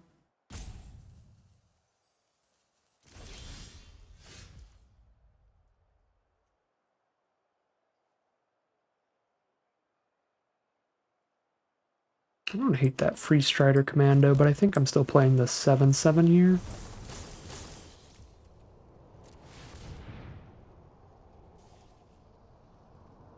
I guess we could plot around a counterspell, because they are partially blue.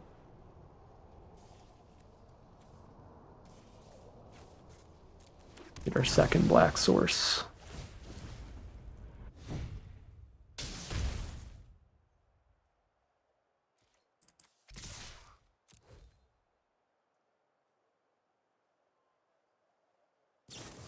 Fierce Retribution. So they've got the Bandit's Hall card draw set up. We do clear out the chump blocker. Maybe.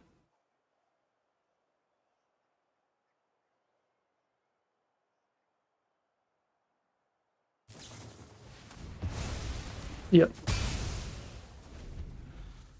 Wow. Yeah, they are just loaded with removal. This is surprisingly consistent control deck for sealed.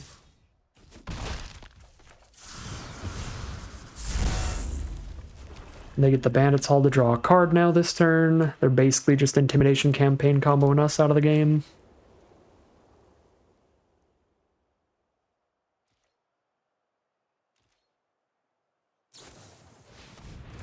Yep, there's 2-for-1 Gigapede that puts a 3rd counter on the Hall.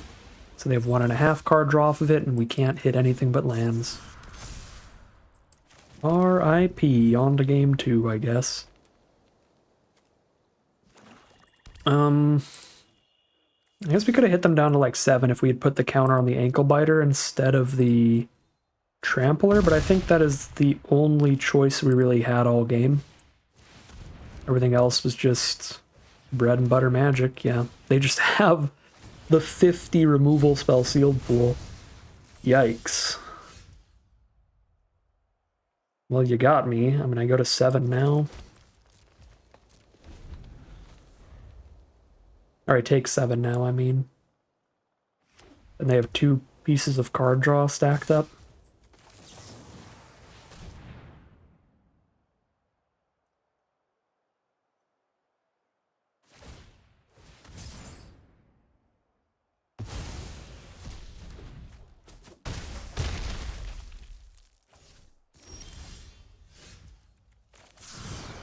This is just gonna get removal spelled and then we're dead. Well, we got a 1.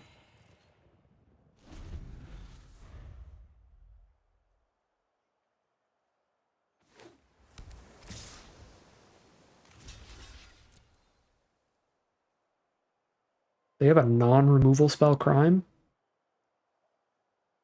to commit to give this indestructible? No, that's just removal spell Crime. Cool. It's also a draw to a Scry with Fortune. Alright. Only one decision that mattered that game, and we still would have gotten completely slaughtered had I did it the different way. Well, that's a wild deck from our opponent. I have no counterspells in this sealed pool. I have only 1 Snakeskin Veil for hexproof. I don't even have like an anti-control deck that I can sideboard into. I can't, like, there's no like creature light card draw heavy anti-control build to go for here.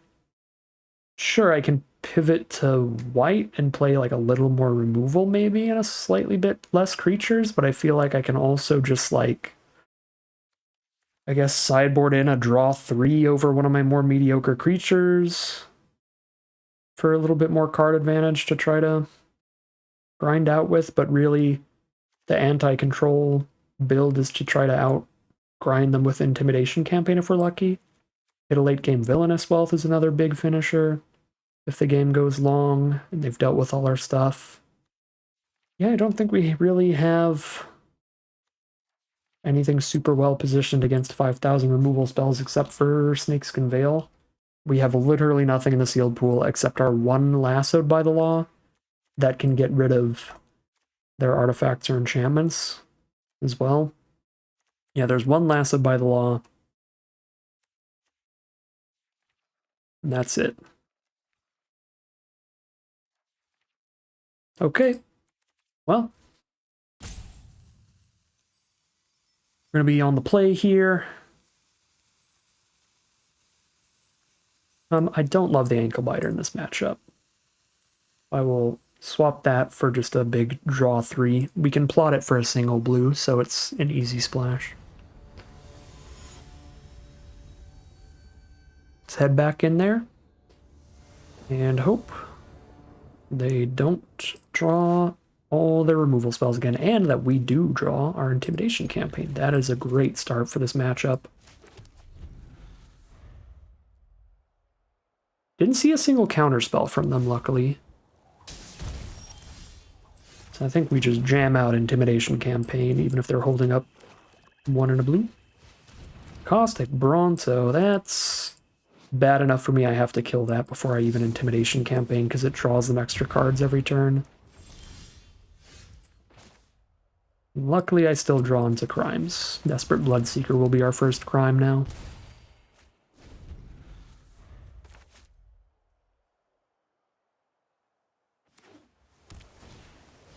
There's the Fortune.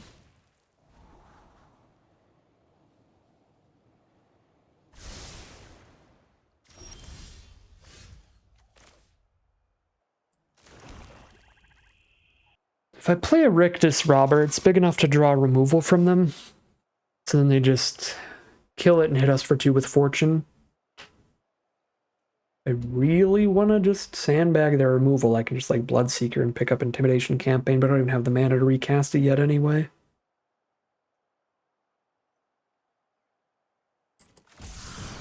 I'm just going to put a roadblock out there for Fortune.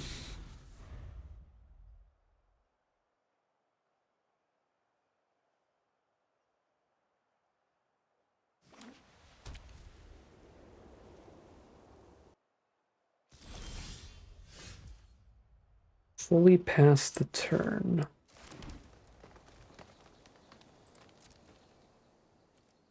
Well, show me your tricks here.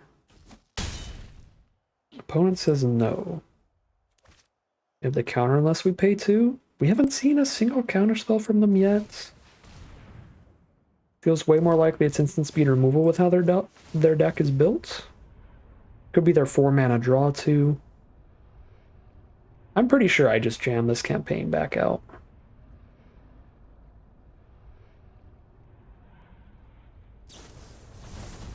Okay, yeah, it's just the draw 2. Cool. Then I definitely jam it back out.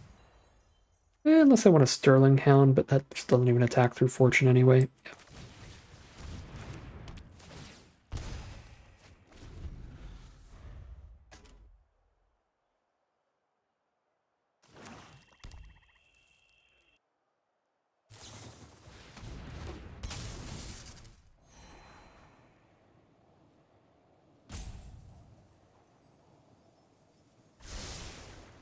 Holy cow, with a scry to the bottom.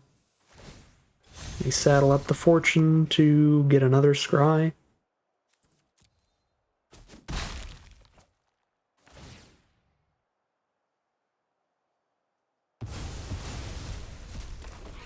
Another life gain too. Yeah, another 2 life gain. It's pretty annoying. I don't have anything to back for more to kill Fortune. I don't have anything to back for more, period.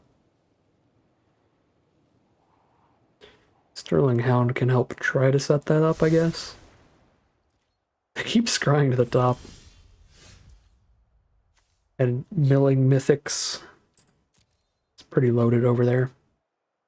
We're 1 mana off from having great lines. I don't know what we're supposed to do at just 5 mana here. It feels like whatever we do is basically nothing. I guess I just Sterling Hound and play a Bill, but then they get to kill Bill before I even get a counter on him. I guess we can put some stuff in our grave here. Send the Rictus Robber in first. Worst case scenario, hit for 4. Best case scenario, get some stuff in grave. Alright, no stuff in grave, so here's Sterling Hound. Finds stuff for the grave. I want to draw Hollow Marauder pretty bad.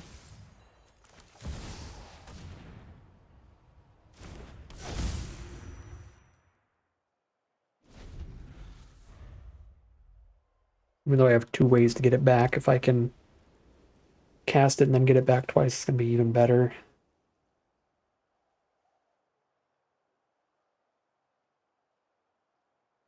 It is 6 mana right now.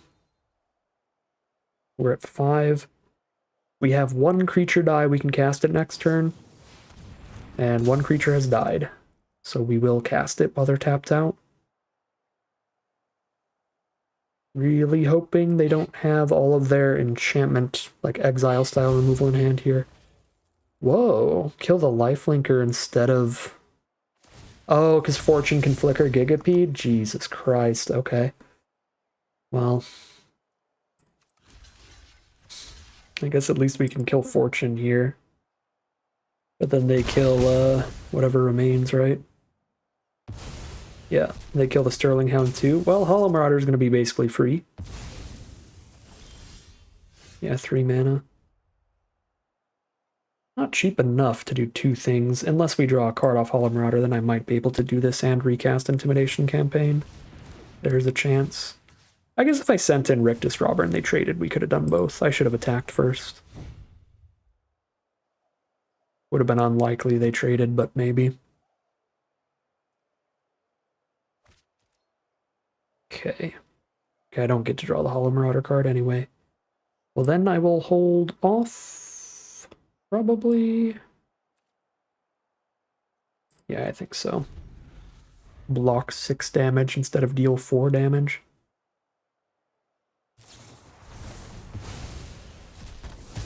Wow. Getaway Clamor is so dumb in their deck. It's 2-for-1 removal spell every time.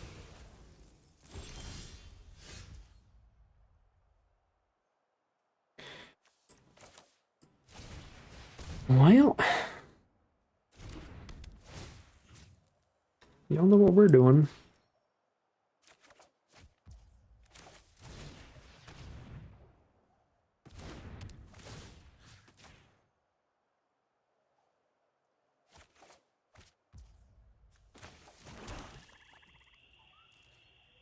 They're down to 2 cards in hand. One of them is the removal for Hollow Marauder, and unfortunately it's exile removal, which makes back for more worse. There's Mystical Tether, but they're down to 1 card against Intimidation Campaign now. So we have a chance to grind this out. And we have a Villainous Wealth as the finisher? Okay, so now we're playing full defensive to get to this Villainous Wealth. But wow, are we in it. We can pick up a Rictus Robber, fight a Holy Cow, and trade with a Gigapede at instant speed. I feel like that is the best, most defensive play that we have. I could also dance the Tumbleweeds towards a bigger Villainous Wealth and just have a single really big blocker on the ground. Little risky against their super removal heavy deck, because then they could just remove the Elemental and put us to 1 on board, which puts us to insanely low. Just dead to like a desert, so I'm going to play around potential instant speed removal and not let that happen. I'm going to stop at least some damage here, pretty much guaranteed. Well, no, I guess instant speed removal still gets us. Yikes, yeah. Instant speed removal does put us to 1 either way. And they drew the desert. Give me a break, really? So we Literally couldn't have lived. If I dance the tumbleweeds, they just retribution the blocker and kill me with the desert top deck.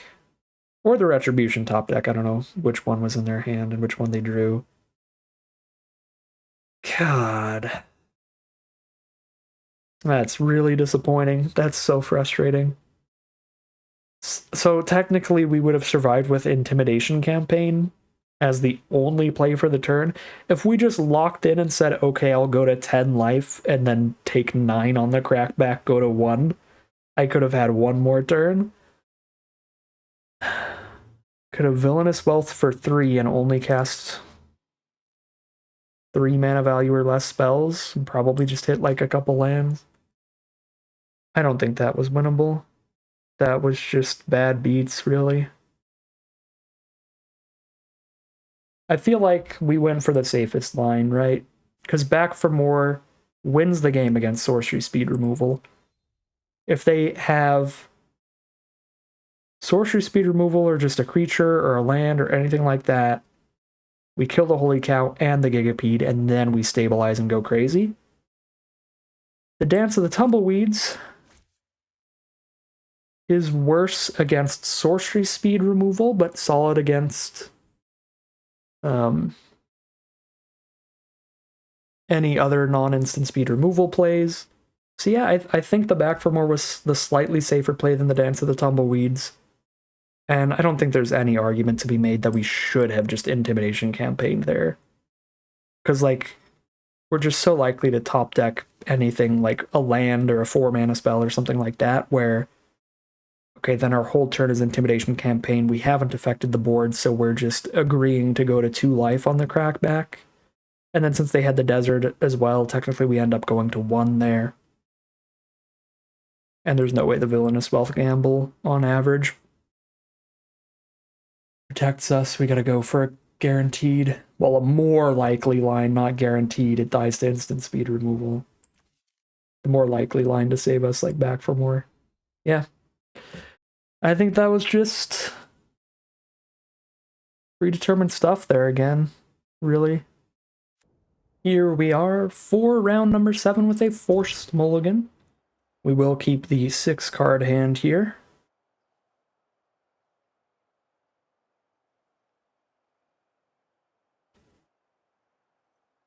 Kind of like Bloodseeker, Plot the Robber, and then try to do like Throw from the Saddle stuff.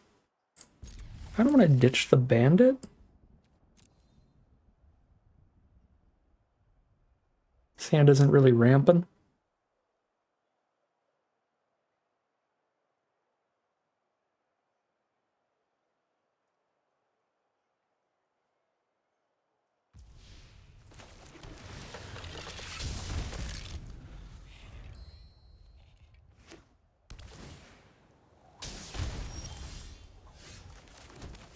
Curve into a Sterling Hound now instead.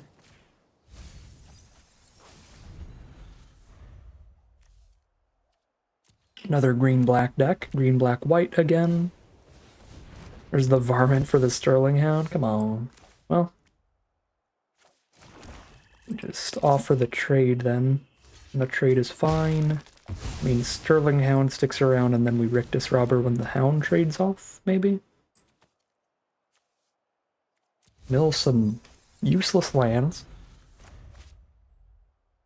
Currently useless lands. We could top deck nothing but like 5 and 6 drops from here on out and then be sad about that. Pretty unlikely though. Alright, I doubt they want to trade Grizzly for Sterling Hound, but I would really like that trade. Yeah. I don't love this, but I'm going to get a little greedy with the Rictus Robber and try to get the Throw from the Saddle kill next turn.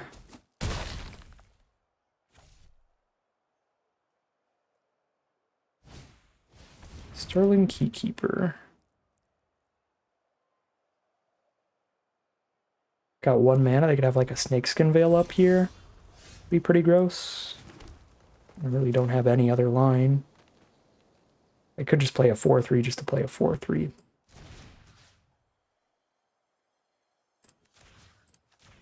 I think we kill the Keeper. So that we can keep getting aggressive. The Drover Grizzly, we can just block it with a 2-2, but Being able to lock down our stuff is pretty annoying. So we'll get rid of that ability. Cactarantula? Alright, we gotta find something to get through that, but our opponent has to find something to get through our board as well. I'm actually gonna keep Lush Oasis in hand. We already have the blue source, so I'll keep a crime in case we hit something that cares about crimes. Specifically just Intimidation campaign, really.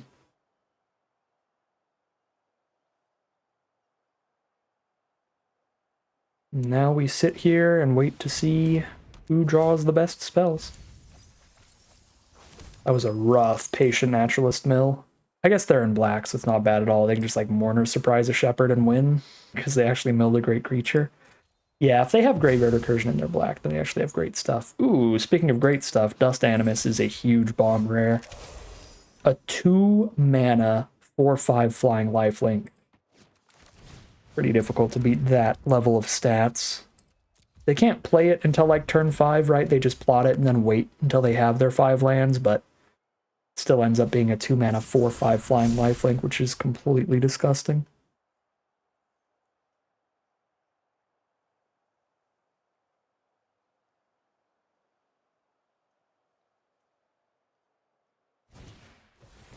He's a Prairie Dog. Can also slowly try to take over the game. Luckily with that one, it is a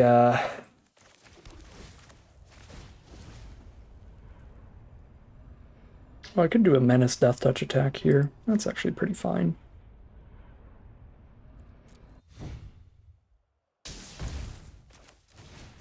With the Prairie Dog, it's a ground creature, so I could block with my Death Touching Apothecary later, or my Gigantic Tumbleweed. Oh, I don't have any more deserts? So I can't do Death Touch Lifelink Menace, but I can still Death Touch Menace and swing. That's a little sad, but whatever. Still fine.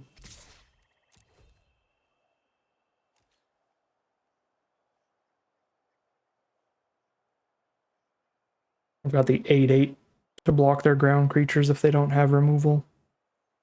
I don't think I need to hold the Death Toucher back. Cool, 3 damage is in. Not that it matters against 4-power lifelinker. They also have the instant speed 4-mana 4/5 trample. Or sorry, 4-mana 6/5 trample. My brain was defaulting to a reasonable stat line. No, it's just defaulting to Dust Animus stat line. Yep. We're just dying to Animus. Can't even send in the 8/8. They just double block with 2 4 or 5 toughness creatures, and I only kill one of them.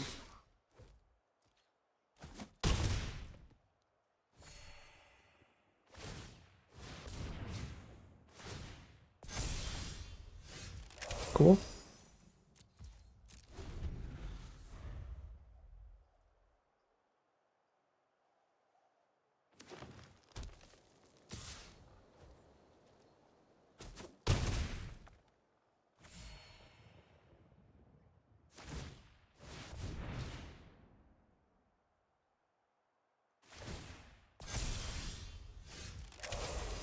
It gives me a draw step. Well, it gives me a draw, period. Yeah, finds another Death Toucher on the ground. That still does not deal with Dust Animus.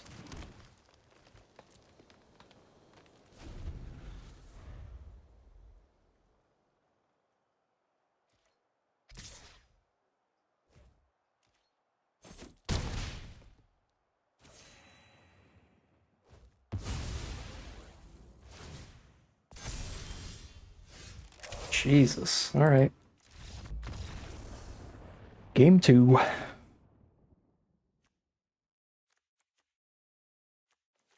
We might white splash this game. I mean, that was a statistically insanely low amount of removal, even for what we have available in this deck. We don't have a ton, but we really just did not find any. But I'm going to throw the white splash in here. For more removal, we throw in the Heath over a forest.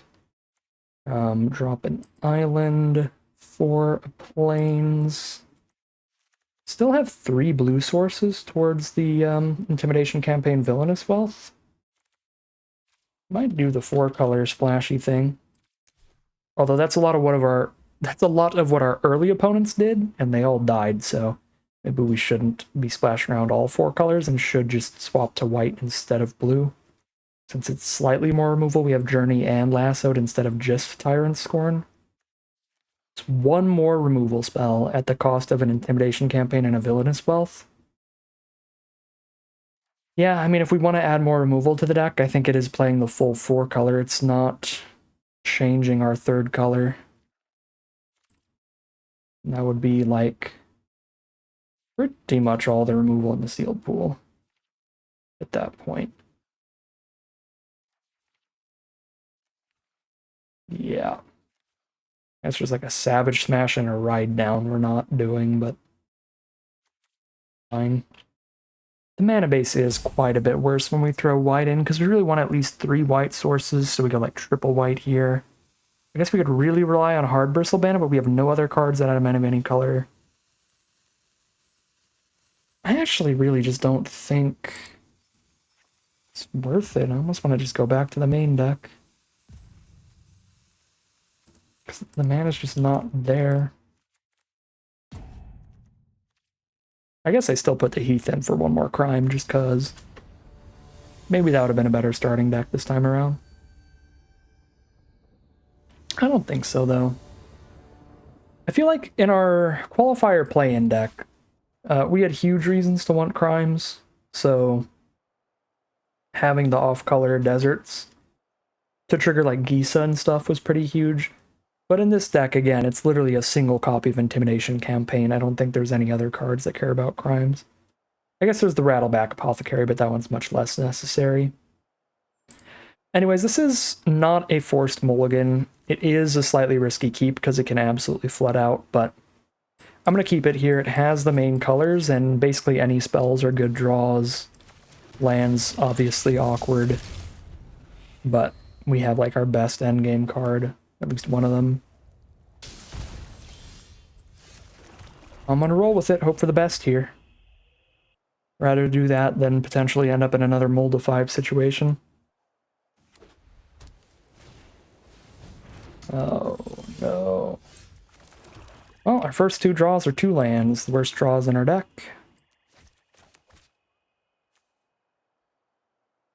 Our opponent doesn't even have to cast anything for Prairie Dog to be really good here. I kind of have to just roll out Rutstein because I have no other plays. It makes anything we draw cheaper. So any future plays are easier. If it dies early, it makes the Marauder. I guess just as cheap because it's already reducing Marauder's cost, but let's see. Alright, plot a Beastbond Outcaster to make the Prairie Dog a 3/3. There's another 6-drop. Very funny. Arena. There's only 1 6-drop left in the deck. Will we hit Gigapede 2? It actually wouldn't be a bad draw at this point. No, we didn't hit all the 6-drops. Just a chunk of them. Alright, well, we will Consuming Ashes the Prairie Dog in response to them trying to draw a card off of it. Well, I guess it doesn't matter, because they have Free Strider Commando as well, right? So the Free Strider Commando makes sure they still draw a card off of the Beastbond Outcaster, unfortunately. But yeah, I'm gonna consume the Prairie Dog, I think. Unless they have Snakeskin Veil, then it would have been better to do it during my turn. And they do not. Creature. Well, I guess now Hollow Marauder is cheap. These are pretty mediocre creatures for this point in the game, though, so I'm just going to shove them in the grave to reduce the Marauder cost. I guess Marauder's already castable, so we could have kept them, but I would rather draw other cards, so just getting them out of the way to try to find something stronger. I gotta say, just casting Rutstein turn 3, as bad as it felt at the time, has looked like a necessary evil here. If we hadn't cast Rutstein, we would have taken like 8 damage from that dog, the Prairie Dog, over the course of these turns. Maybe 7? I don't know the numbers.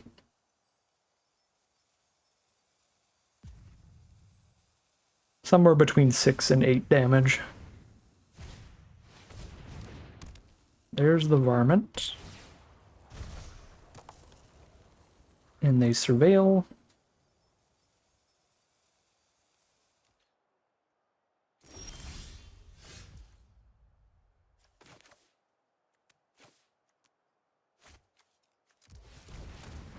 Cast Hollow Marauder and see what we draw. That could affect which land we play. Probably not.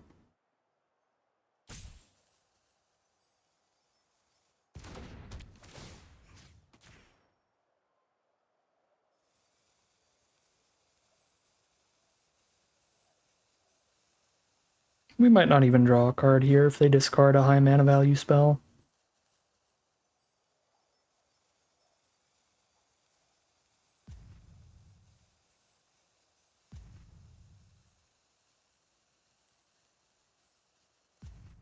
They do discard a land and let us draw a card. We find a throw from the saddle. Which isn't particularly good on this board. I guess I can try to kill Free Strider Commando. And then I still have a back for more. I don't hate it. But they've got some kind of instant here. And it's not Varmint, because there are no artifacts or enchantments on the board, so there's something else they're holding for. It could be full control mode. You never know. I feel like Throw from the Saddle is just so bad against like any instant that I'm just going to hold it off here. Even if it is just like take up the shield to protect their own creature. But it is wildly bad if it's something that kills our creature in response. But I feel like best case scenario there is that they have like the take up the shield or something, I guess. I'm going to set up, I think, a back for more here.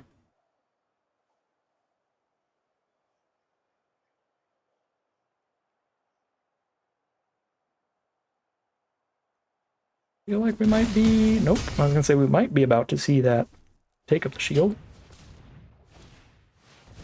Outcaster Greenblade. Find a desert, play it, and then that's 4 toughness, which is too big for the back for more. Too big for the rut scene. Off the back for more. 1 mana off from back for more plus throw from the saddle, which is rough. Now I need a blue source. Uh-oh. How do we find a blue source? We just draw another card with Hollow Marauder, I guess. 6/7 mana. Yeah, so we back for more at instant speed for surprise blocker.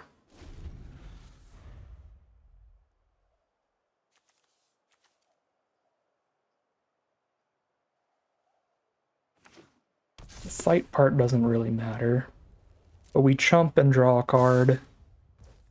Unfortunate they just found another desert. If it weren't for the desert, we could at least trade and then draw a card, but now it's literally chump, draw a card.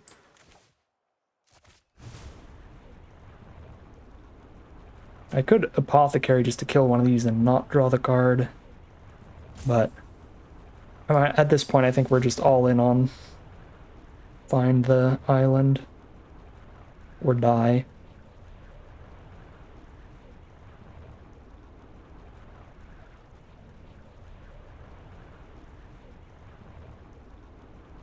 Probably should have just done this fully in the end step. So I might just not even chump. So that our worst case scenario play is to just throw from the saddle. Yeah. Actually better.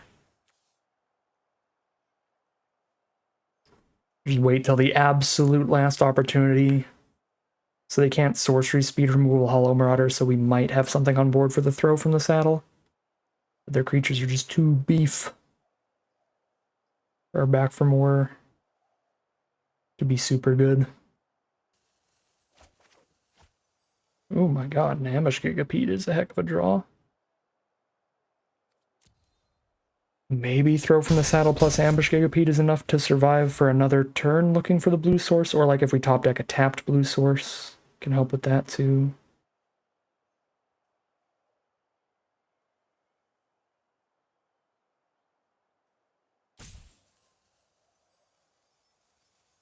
It looks like we probably are getting punished for the mid-combat back for more. We keep looking at the Green Blade and the Marauder. Okay, we're not. Intimidation Campaign is another blue card. I need the blue mana, not the blue spell. So that doesn't help.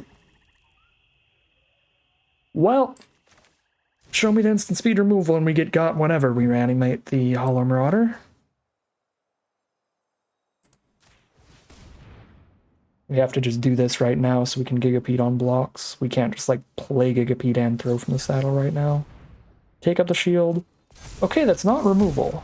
So we didn't get like absolutely got here. We probably still live another turn at that point. Gigapede can make Commando a 4/4 or Green Blade a 2/3. Either way, those still trade into the Gigapede or Marauder because these are 2 toughness, so it doesn't super matter where I do this.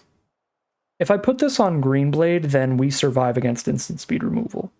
They instant speed removal 1 creature, I still block Commando and go to 2 life. So it's better to target Green Blade here, and then put Gigapede on Commando, Marauder on Green Blade. It forces them to have 2 instant speed removal spells to kill us, instead of just 1. If I Gigapede the Commando and they have 2 instant speed removal spells, then... and they have 1 instant speed removal spell, then I can only chump 1 4-power creature and I die.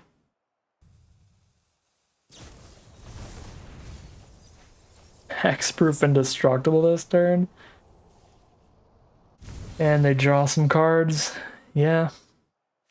I have to just chump and top deck the untapped blue source. Has to be exactly island here. Things just lined up as badly as possible.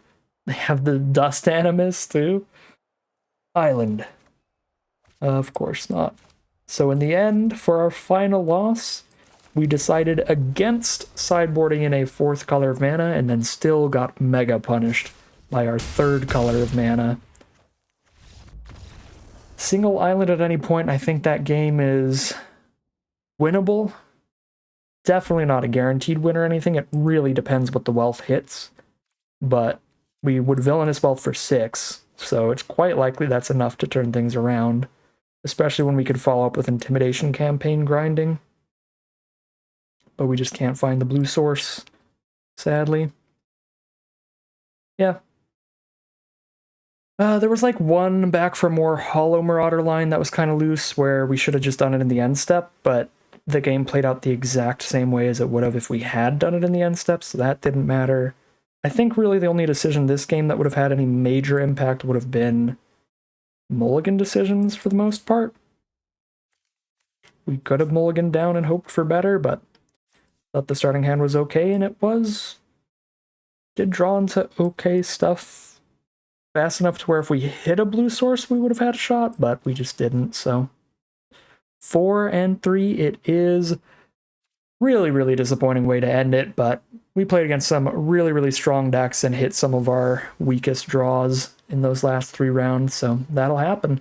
Lose the sealed lottery in the end. It's just really disappointing, as always, to go 4-0 into 0-3. I hate having your losses just clump up in the end like that. It feels so bad. Would have way rather been like 2 wins, 1 loss, 1 win, 1 loss, 1 win, 1 loss. If that was the outcome here, I would have been perfectly happy, but God, does it feel bad to hit all the losses in the very end. Still really happy with this deck. I think we built the best deck that this sealed pool is capable of. We only really had 1 particularly bad line today, and that was just because I forgot how numbers work. What are you going to do? I can't fix my stupid monkey brain. It's not the kind of thing I can like teach myself to not do in the future. It's just a brain fart moment, so disappointing that that brain fart moment might have costed us that round, but for the most part, pretty much all of our losses, all of our round losses, all of our game losses, our decks, our sealed pools, our draws just didn't stack up to win the roulette spins today. So we just go 4 and 3, which is still a really respectable record, because this is qualification only. So it's only players that are playing pretty competitively. And still get a positive win rate there, so that's not bad at all.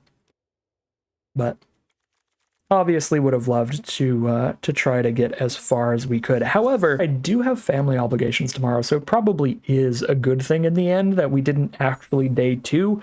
Still would have been pretty cool to go at least like 6-3 or something and get that huge gem bonus, but 5,000 gems, we'll still take it. We're still at above 30k gems after this event.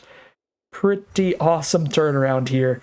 This last like week or two, we've had some excellent records in these competitive events, and we've really just loaded the account up with gems and dollar bills. So we'll take it. Don't get to go to the Arena Championship or the Pro Tour or anything, but already wasn't really on my radar. I'm just there for the gems, and we certainly got them. But that is going to end today's video. As always, I'd like to thank my patrons and YouTube members for their support, as well as you for watching the video. If you enjoyed this video and are interested in seeing more, you can always like, comment, and subscribe to tell the YouTube algorithm to send you some more in your recommended feed. If you'd like to catch me live, you can check out the Twitch channel in the link in the description below. And if you'd like to support the channel directly, you can check out the Patreon link in the description below. But other than that, as always, thank you very much for watching, and I'll see you again soon for some more Magic Arena.